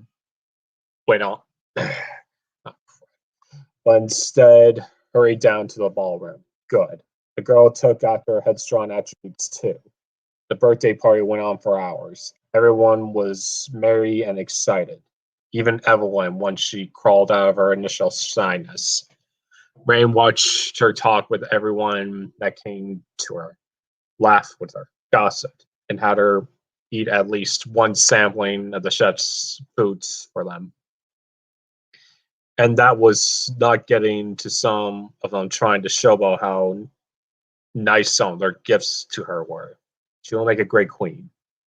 Queen Rain, a castle guardsman called out to her, unintentionally drawing attention to him and her.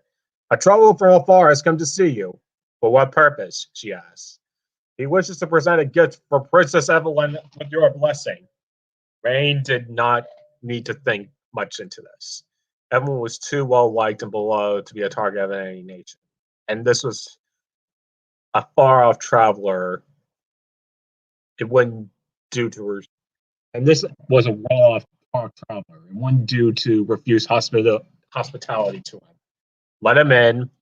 The citizens of Lunaria all watched in bated breath as a lone figure walked down the long red carpet from the main gate to her throne. He was covered head to toe with cloth wrappings over his purple robe, and aside from a long bony arm clutching his cloth clothes, there was no body feature if anyone could see of him. Greetings, most esteemed Queen Rain, he said graciously. My people and I have heard tales of your noble reign as far as the 30th, and I have journeyed far to beseech you a gift. He reached to his robes and pulled out a glove, but far away, the onlookers were awed by his majestic look of a shimmering white cloth holding on to silver threads stitched around the fingers. Most dazzling of all was a myriad of small gems adorned on the back of the wrist in a circle, shining a rainbow of colors when the light reflected off of them. This is a relic found in my travels throughout Aether, one of the 8 artifacts of the 30th, the Glove of Chagrin. It is said to have given the wearer great luck and fortune for the rest of their years. It would honor me and my people if you would take this for Princess Evelyn's coming of age. Rain stared at the glove. It looked enticing, she had to admit. It was elegant. Such a relic could only bring a bright future to the people of Lunaria, especially her daughter. In fact, it was perfect for her daughter. Reaching down from her throne, Rain knelt to the man and held out her hands. I will greatly accept this gift of yours, wary guest. As do I. Evelyn spoke from her position in the crowd. She cutely curtsied to him. Thank you ever so much, Mr. Oh, I'm just a humble traveler, the man said. There is no need to remember me.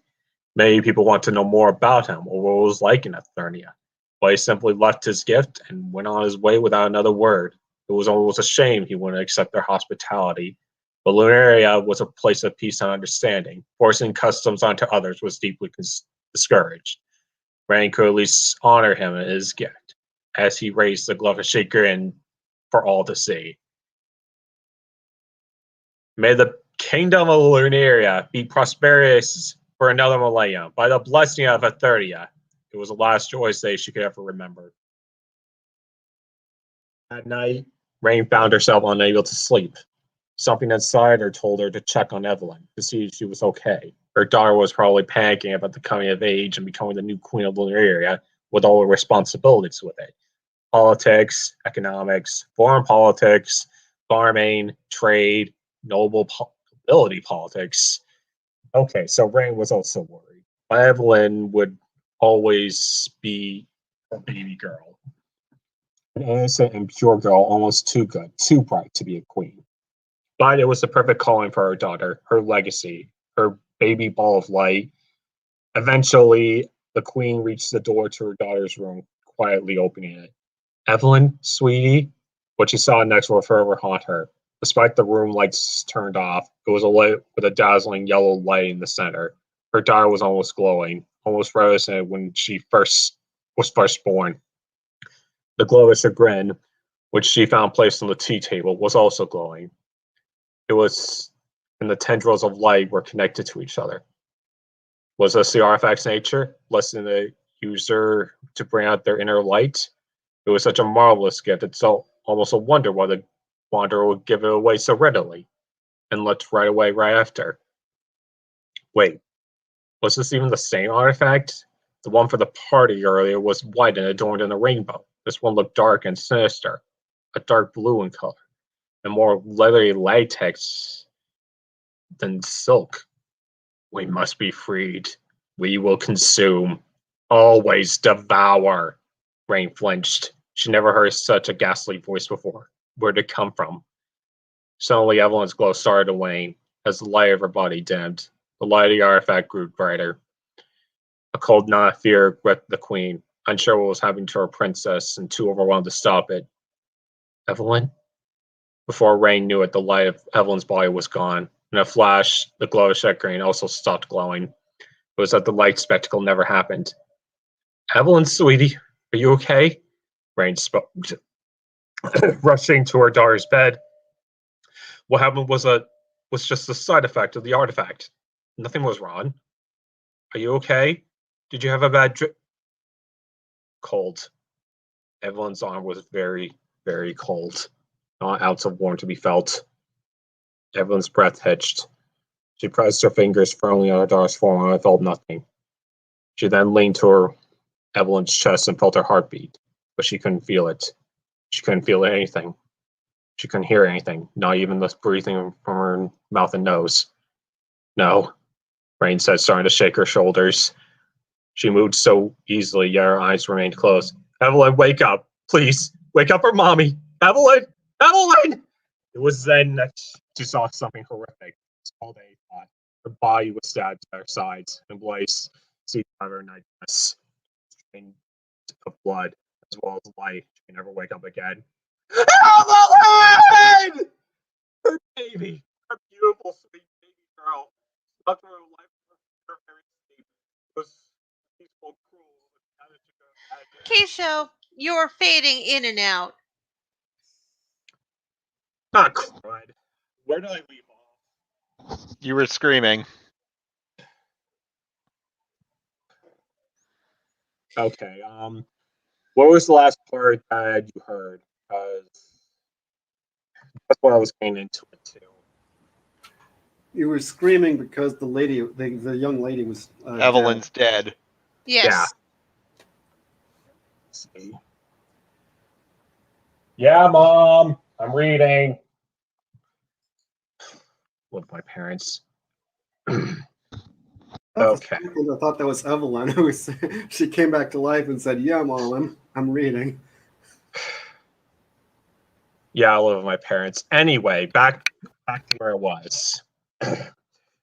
her baby, her beautiful, sweet baby girl, stuffed for life in her very sleep. It was as peaceful and cruel of a death as she could imagine. This was never supposed to happen. If they were to say goodbye, it should have been on Rain's own death door. A dim hum filled her ears, not giving her a moment to grieve her daughter's death. Looking over her shoulder, she saw the glove of chagrin hovering towards her, and a visage of a black shadow pulsing out of it. We must feed. We will consume. Always devour. Give us your sorrow. Rain was given no choice to flee or defend herself. The shadow of a glove engulfed her, almost consumed her with a chomping notion of an unhinged maw. Rain felt an unbearable physical strain on top of her mental scar of Evelyn's death, and thought it would be the end of her, killed by the same relic that killed her daughter. Yet she was still conscious somehow, unable to see, and almost unable to move well, but she thrashed about all the same, trying to stop the pain somehow. What was that scream? Your Majesty, are you alright? Guards, what is happening here? Wait, what is... Ah! Monster! Stop it, please! Ah! Ah! She heard voices all around her, voices of subjects and people. They were first confused and concerned, but then shrieking in terror before slipping away. Her people were dying, and she could do nothing to save them. All she could do was flare around aimlessly as a dark mantra cycled in her head. Feed, consume, devour. Feed, consume, devour. Feed, consume, devour. When dawn broke, Ran was the only survivor of the once beautiful kingdom of Luria. No, not survivor.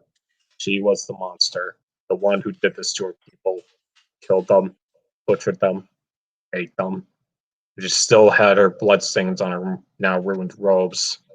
How ironically tragic that the Queen of Luria destroyed after stepping down. She understood that this glove of chagrin was not really a relic, but a tool that taps into the monster demon within. Chagrin. He who is never sated and must devour his victims until nothing is left. And that road traveler Etheria gave her this gift, only follow what it could do. That's why he left in such a hurry as well. These Etherians, how dare they curse her with a gift meant to kill her daughter and everyone else in her kingdom? How dare they? How dare they? How dare they? How dare they? How dare they? How dare they? Dare they? Dare they? Dare they? Dare they? Dare they? Dare they?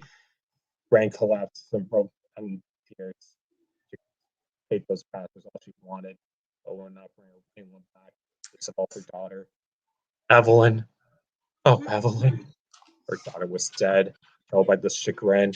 Oh, if only she had not been blinded by its splendor, this would have never happened. It was all her fault. Her fault. Her fault. The glove hummed, emitting a pale blue light glow, and suddenly Rain felt placated, calm, focused. She was still in turmoil and grief, but suddenly had insight to her loss, and a weight lifted off her shoulders. She was not to blame for her daughter's death. No, it wasn't her fault at all. It was the Eternians and their cursed relics, what couldn't be controlled. We must feed, Rain said, slowly standing up. We will consume, she added, feeling a dark energy from her hand pulling her. Always devour.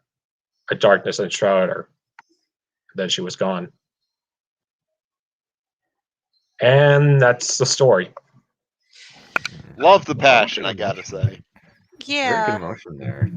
Mhm. Yeah, I admit I kind of got into it myself, although I might have to go back and edit this because I noticed a few gaps and spelling errors. Yep, I like the way you get into the narrational.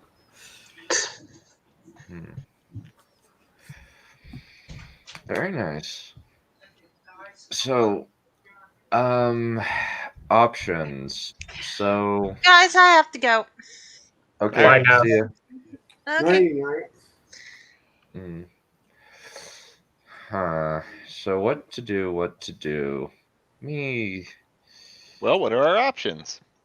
Okay. Dragon so Blaster and Dragon Blaster. Or something not Dragon Blaster. Maybe Blaster Blastin or Dragon Draster. Blaster Dragon. I can't even say the thing right. Let me see. Dragon Blaster. Let me find. So let me pull up my tab for things that I have. So I've got. Let me actually well. So I've got a few. I've got various books. I'm leaning towards a scene from uh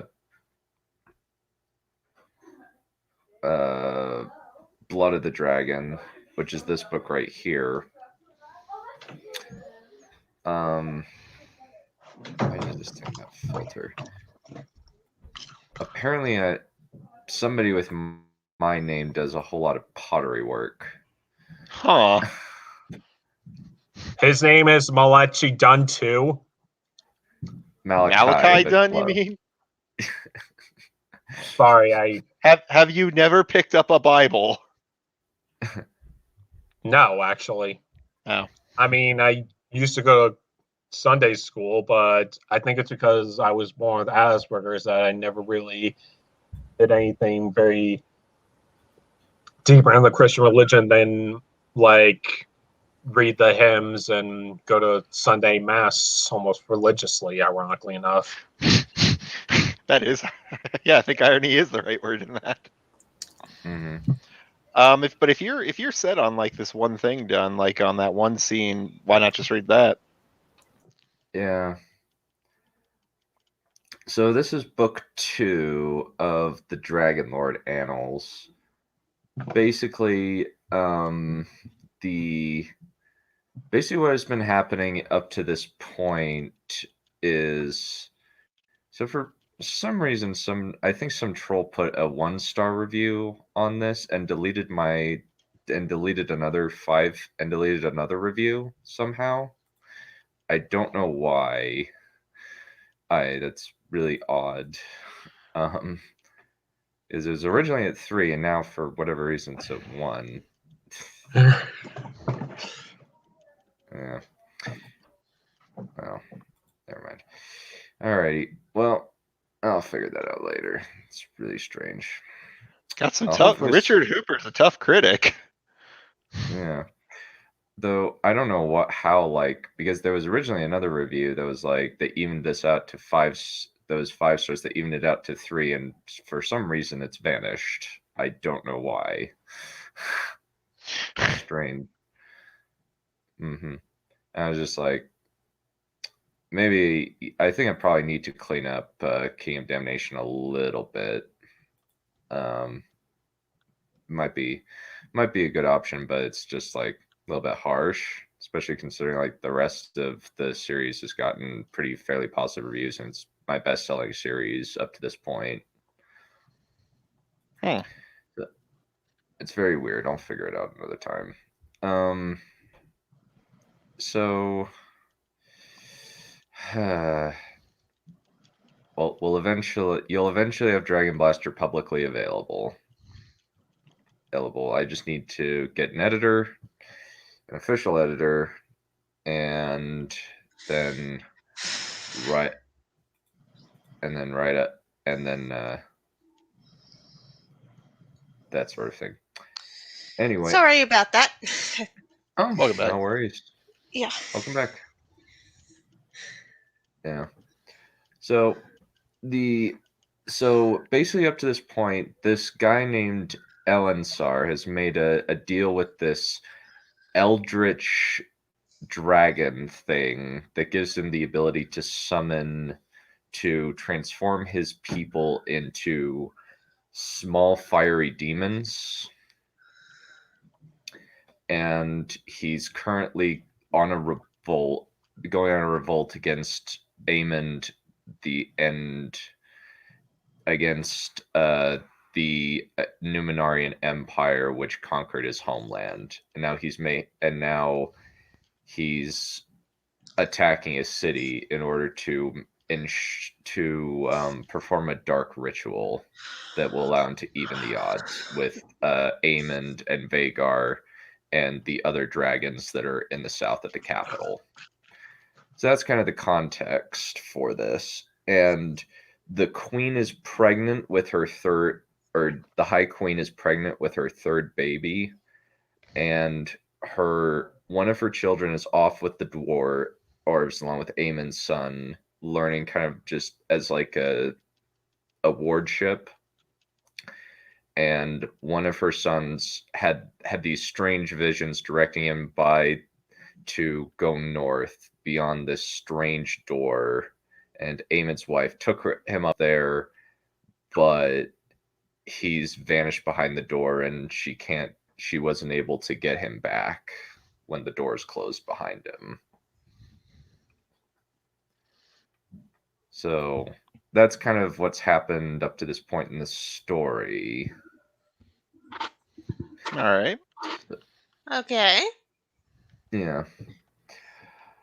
So inside his mind, Elensar was screaming. Echidna's will was directing him and the other Cardalinians he had touched like they were prisoners in their own minds. Elensar and his people, men, women, and children, walked toward the fortress Aemon had erected to defend any incursions against them. Eyes glowing bright red, Elensar raised his hand, then flung it down.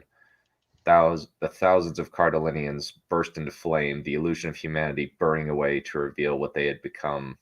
Scaly skin rippled across their bodies, flames licking over their backs, savage bull-like horns emerging from either side of their demonic heads, all granting them a terrifying appearance.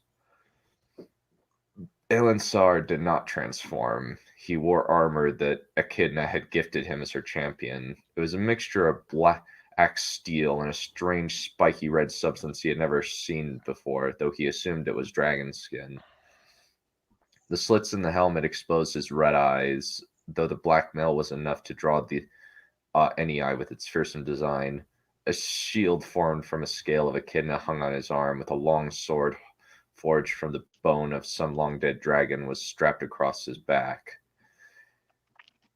The single-edged weapon was almost flame-like in its jagged, asymmetrical design, the red blade giving it the impression of being blood-stained already. "Charge!" he roared, pointing his red blade toward their enemy. "For Cardalin!" En masse, the Cardalinians charged. Fiery weapons appeared in their hands. Two of the largest Gargale, as Echidna had named the demonic creatures, charged toward the doors. In a shower of bursting wood and burning wreckage, they smashed through the gates, opening the floodgates for the massacre. At the end of the fight, Elensar glanced around at the carnage surrounding him. His people had gathered the bodies and laid them on the ground in a concentric circle. "Summon one of my children, my champion," Echidna whispered in his mind as the final body was laid. "With these deaths you pave the way for the destruction of your enemies." Growling, Elensar raised his blood-drenched sword and stabbed into the ground. Fire spread from him, rippling along the trails of blood and bodies. Smoke trailed upward in a wave as flame consumed the bodies, but rather than dissipating, it intensified. The Gargale began chanting around him as the fire rippled outward. Two sets of red-veined, black, bat-like wings slowly extended from the flames, just as a dragon formed from the same mold as Echidna emerged from the smoke. Snarling, the beast slammed its wingtips against the ground, then blasted the air with its intense fire. Elensar grinned and leaped onto the dragon's back. Now he could face Aemon in the air with his own dragon. Spreading its wings, that dragon took off, fire sprouting from the orifices of its body. "I'm coming for you, Aemon!" he yelled, brandishing his sword. "I'm going to kill you and your mistress!" Aemon picked up the glowing orb. As soon as his hand met the glass, the world vanished, replaced by a misty darkness. Lila was standing close to him, eyes wild. "He vanished!" Lila exclaimed as soon as she saw him, hands reaching toward him. "Aemon, Galleon is gone." "What?" Aemon asked, putting his hands on her shoulders. "How did it happen?" Eyes full of unshed tears, Lila ran him through the events that had transpired near the Grey Door, the warping of reality, the strange woman that Gale had seen. I don't know where he went, she whispered. As soon as the past vanished, Aphrodite blasted the rocks to get them open, but the stones didn't even warm. Fear spiked inside Aemond. I'll tell Alcine, he rubbed his eyes. Hopefully he'll return soon. I don't know if he will, Lila whispered. Something was wrong in there, Aemond. It felt so cold, colder than the middle of winter.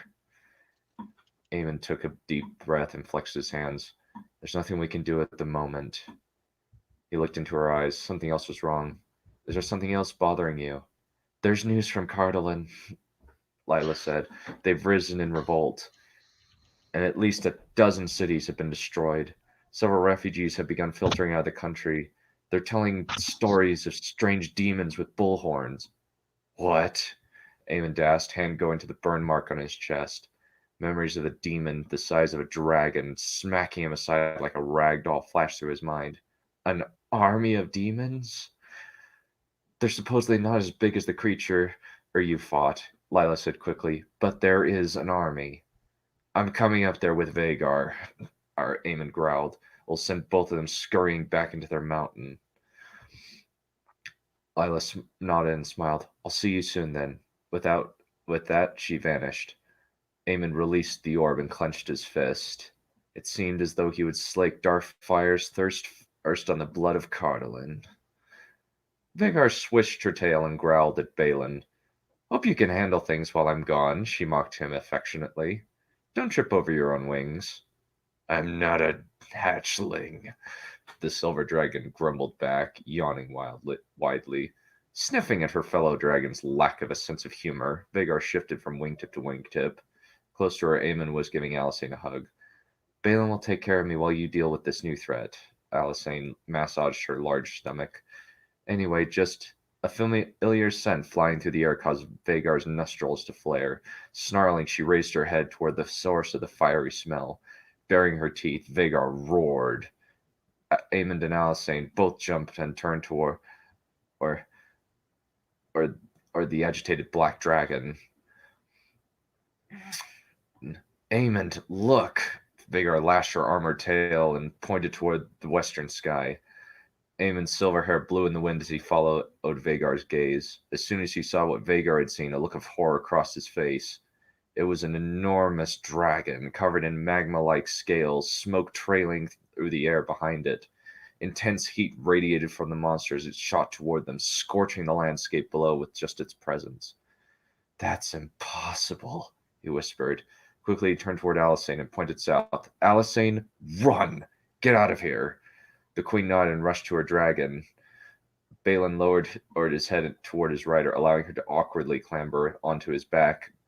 Growling, Balin threw himself into the sky, wings propelling him toward the dragon tower toward the east. Despite herself, Vagar shifted eagerly and spread her wings challengingly. In short order, she felt Aemond's weight settle into her saddle. The Black Terror bellowed her challenge again at her opponent, then hurled herself into the sky. Snarling, Vagar flew to meet this new enemy. Aemond! A figure sitting atop the dragon called toward them. This is for the kingdom you stole from me! The enemy dragon roared and unleashed a blast of flame at them. Snarling, Vagar banked in the air and swooped toward the other dragon, looped around the other dragon's flame. Atop her back, Aemond drew his sword and blasted the other dragon with a torrent of hot red fire directly from his blade. Roaring, Vagar added her own flame to the attack, a torrent of pitch-black fire so hot the air itself warped. The smoking dragon swerved in the air, fire streaming from its mouth back at Vagar. The two streams collided in the air, causing steam to erupt in the air. Roaring, Vagar shot toward her enemy, black flame raging from her maw. The enemy dragon abruptly halted its fire, then swooped upward just before Vagar could slam into it. Wheeling in the air, Vagar turned and blasted her enemy with her own fire just as it attempted to slam into her. The creature shrieked as the black flame scorched its chest, even more smoke pooling up from it. Vagar swept up toward it and unleashed another torrent of flame at her enemy. The other dragon attempted to dodge, but Vagar caught it around the wrist and buried her fangs into the other dragon's neck. Hot blood surged into her mouth, but unlike last time, her gums did not burn. "You took everything from me!" The enemy rider yelled at them as Vagar savaged the other dragon. "And now I'm going to take everything from you!" Suddenly, fire blasted from the dragon rider's sword, the flow slamming into Vagar's armored chest. It didn't even feel warm to her, but the force of the blast hurled her away. A large chunk of meat ripped out of its neck. The dragon screamed and shook its head, blood spraying the air. Bellowing a challenge, Vagar shot toward the enemy dragon, wings pumping rapidly. She could feel Aemon's pressure on his mind, but she was so used to his presence that it almost felt like they were one. As they flew toward the enemy dragon, an abrupt chill entered the air. "No!" A high-pitched voice whispered in the air. The clear summer sky, tinged with smoke, became swathed in a winter storm. Vagar snarled and began battling powerful icy winds, but it was far worse for the other dragon. The creature shrieked and roared as a massive gale pushed it back, ice forming across its body.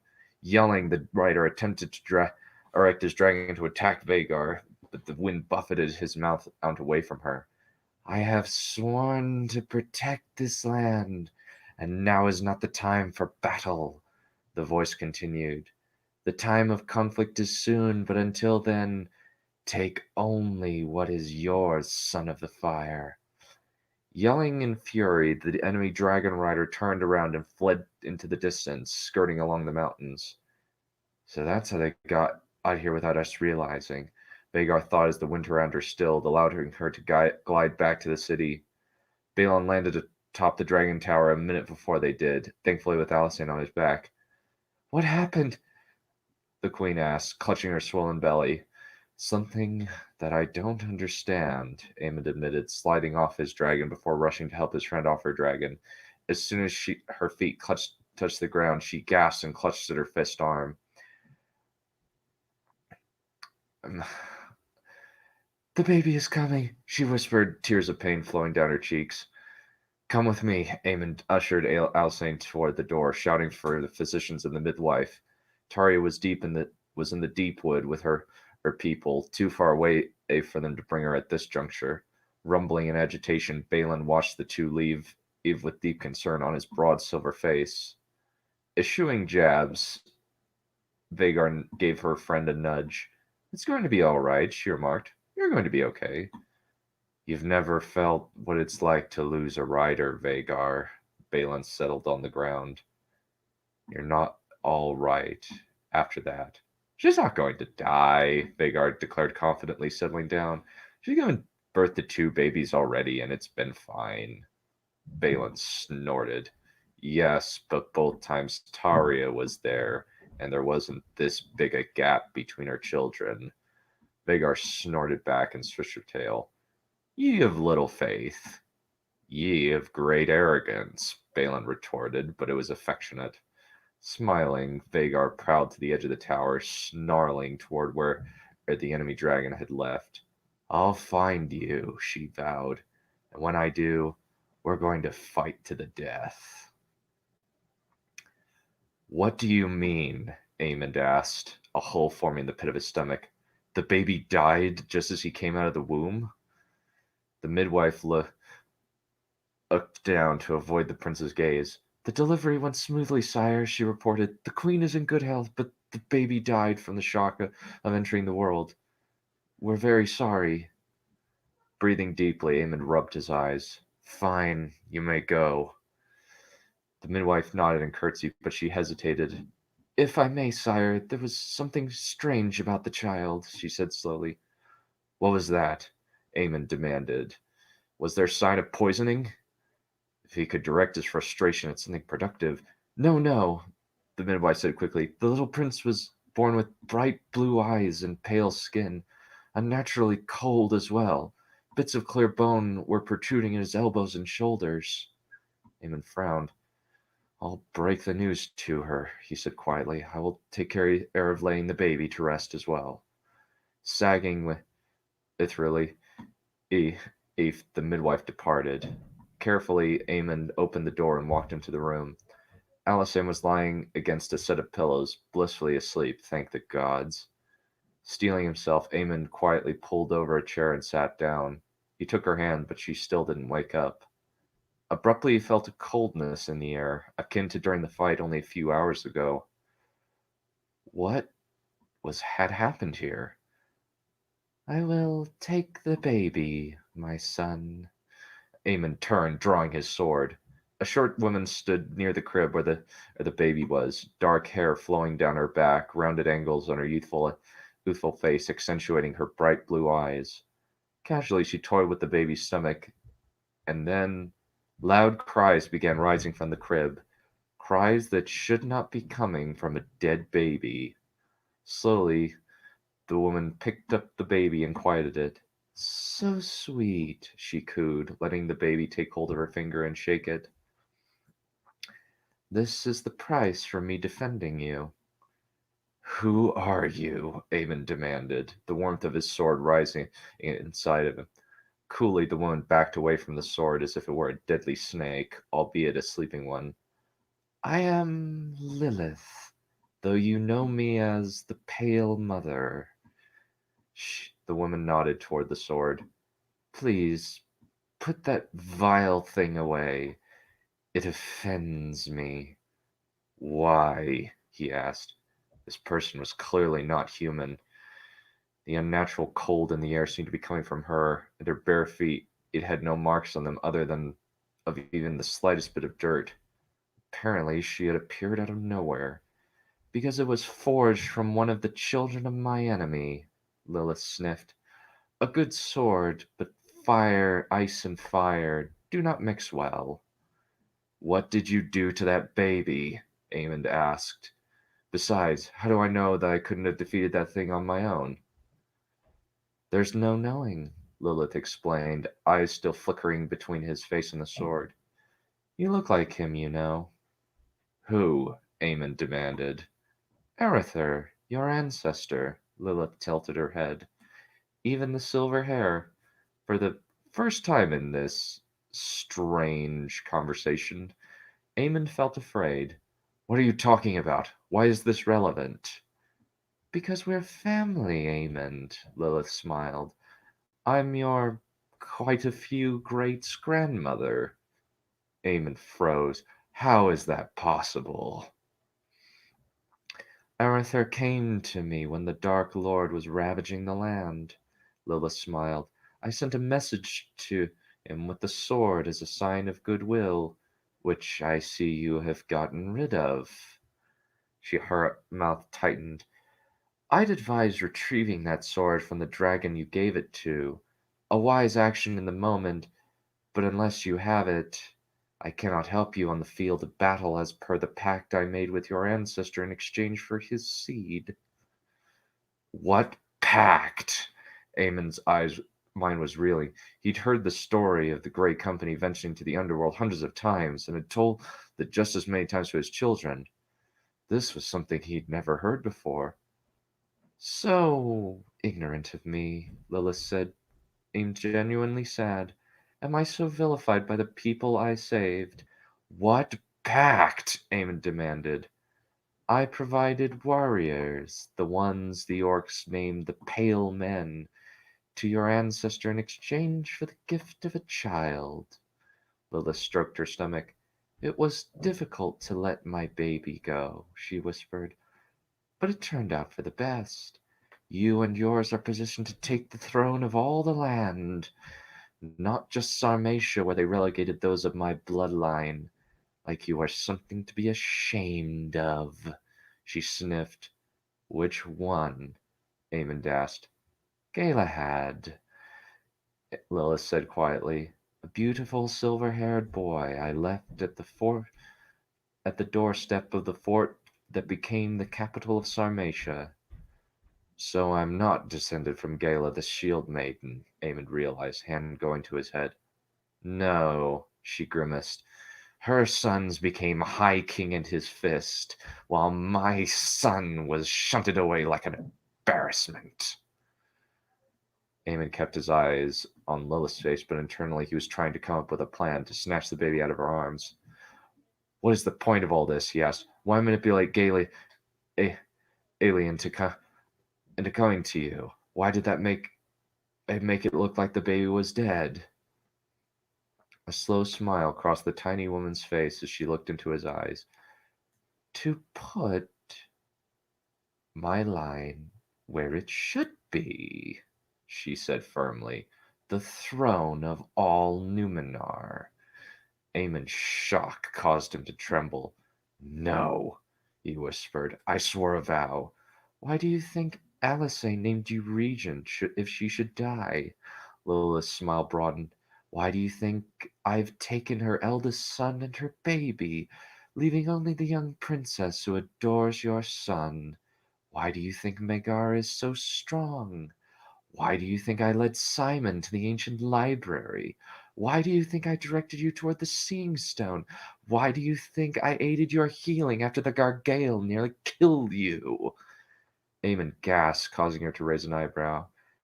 Did you honestly believe you could have healed on your own from nearly getting killed? She asked.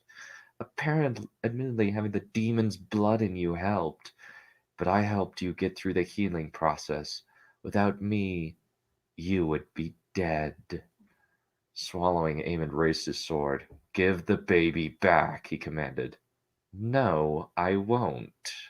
Lilith stepped backward, holding the cooing baby. If he leaves my presence, he will go back to the way he was. I am many things, but the murderer of children is not one of them. You had men and women abandon their babies by the grey door, Eamon accused. They were all stillborns, or they thought they were, Lilith said quietly. All these children are mine due to the pact. 1 per year. Do not worry. I will collect them personally. Putting them out in the wilderness will not be necessary. How do I know you haven't done this yourself? Eamon demanded. How do I know that you didn't do something to the children to make them how you want them? Lilith gave him a flat look. Children are precious to me, Eamon. She stroked the newborn's face affectionately. I was bound alone for centuries, bound beyond the grey door, and then your ancestor came and agreed to the pact. I parted with my child, but in exchange I ensured that the land would be preserved, and the children who came into the world weak would have a place where they would be loved and cherished. Taking a deep breath, Eamon advanced, sword still extended. Return the prince. I will allow these infractions because I love you like a son, Eamon. Lilith's voice seemed to fill the air with cold. But this baby was never going to live. I'm giving him a chance. Please, Eamon pleaded. He's her last child, her last gift from her husband, the man she loved. Don't crush her like that. You can tell her what happened. Lilith shrugged. I will not let this child slip into the abyss when I can prevent it. Galleon also would have died without my intervention. I preserve life. I do not take it. Fire licked along the edge of Darkfire's blade, the blade seeming eager to attack. Lilith flinched back, clutching the child. Everything I've done for you and your children to be where you are always meant to be.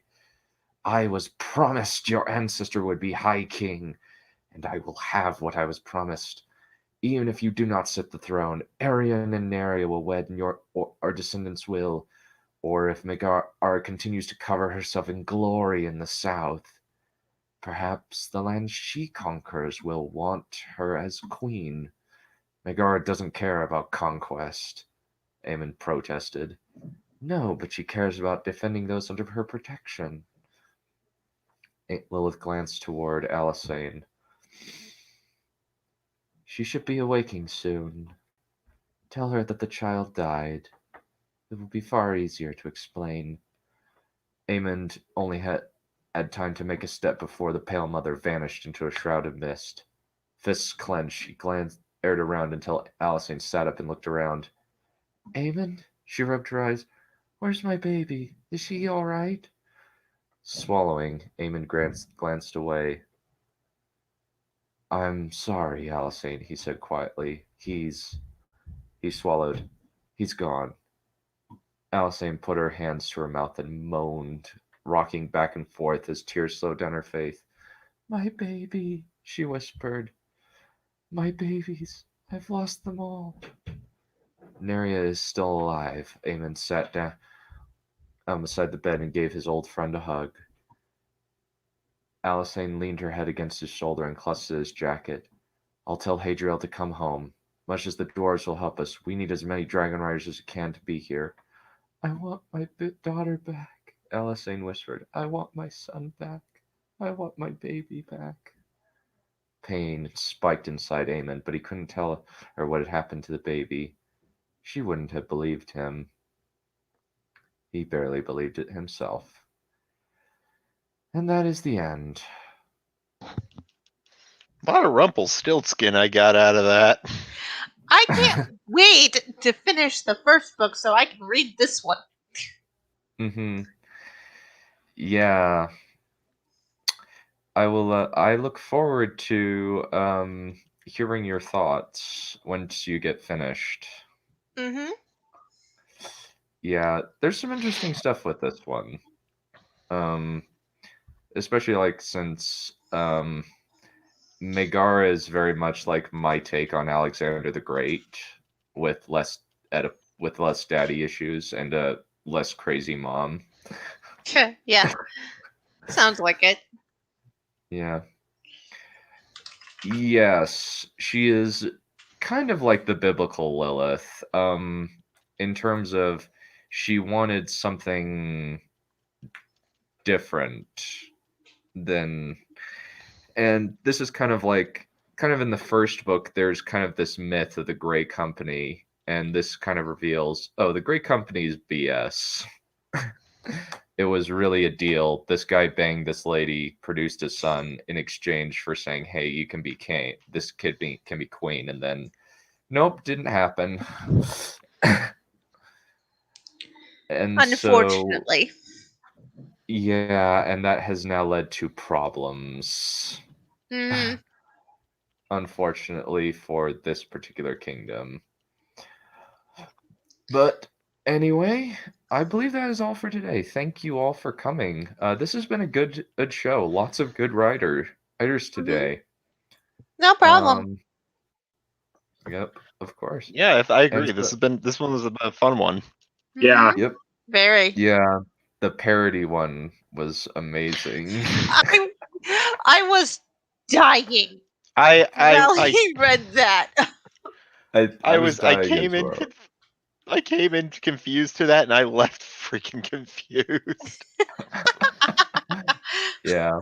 Well, you can always listen to the listen to it back. Yeah, no, I agree. I'll probably do that. I normally do. Mm-hmm. Well, we will call it good for today. Thank you all for coming.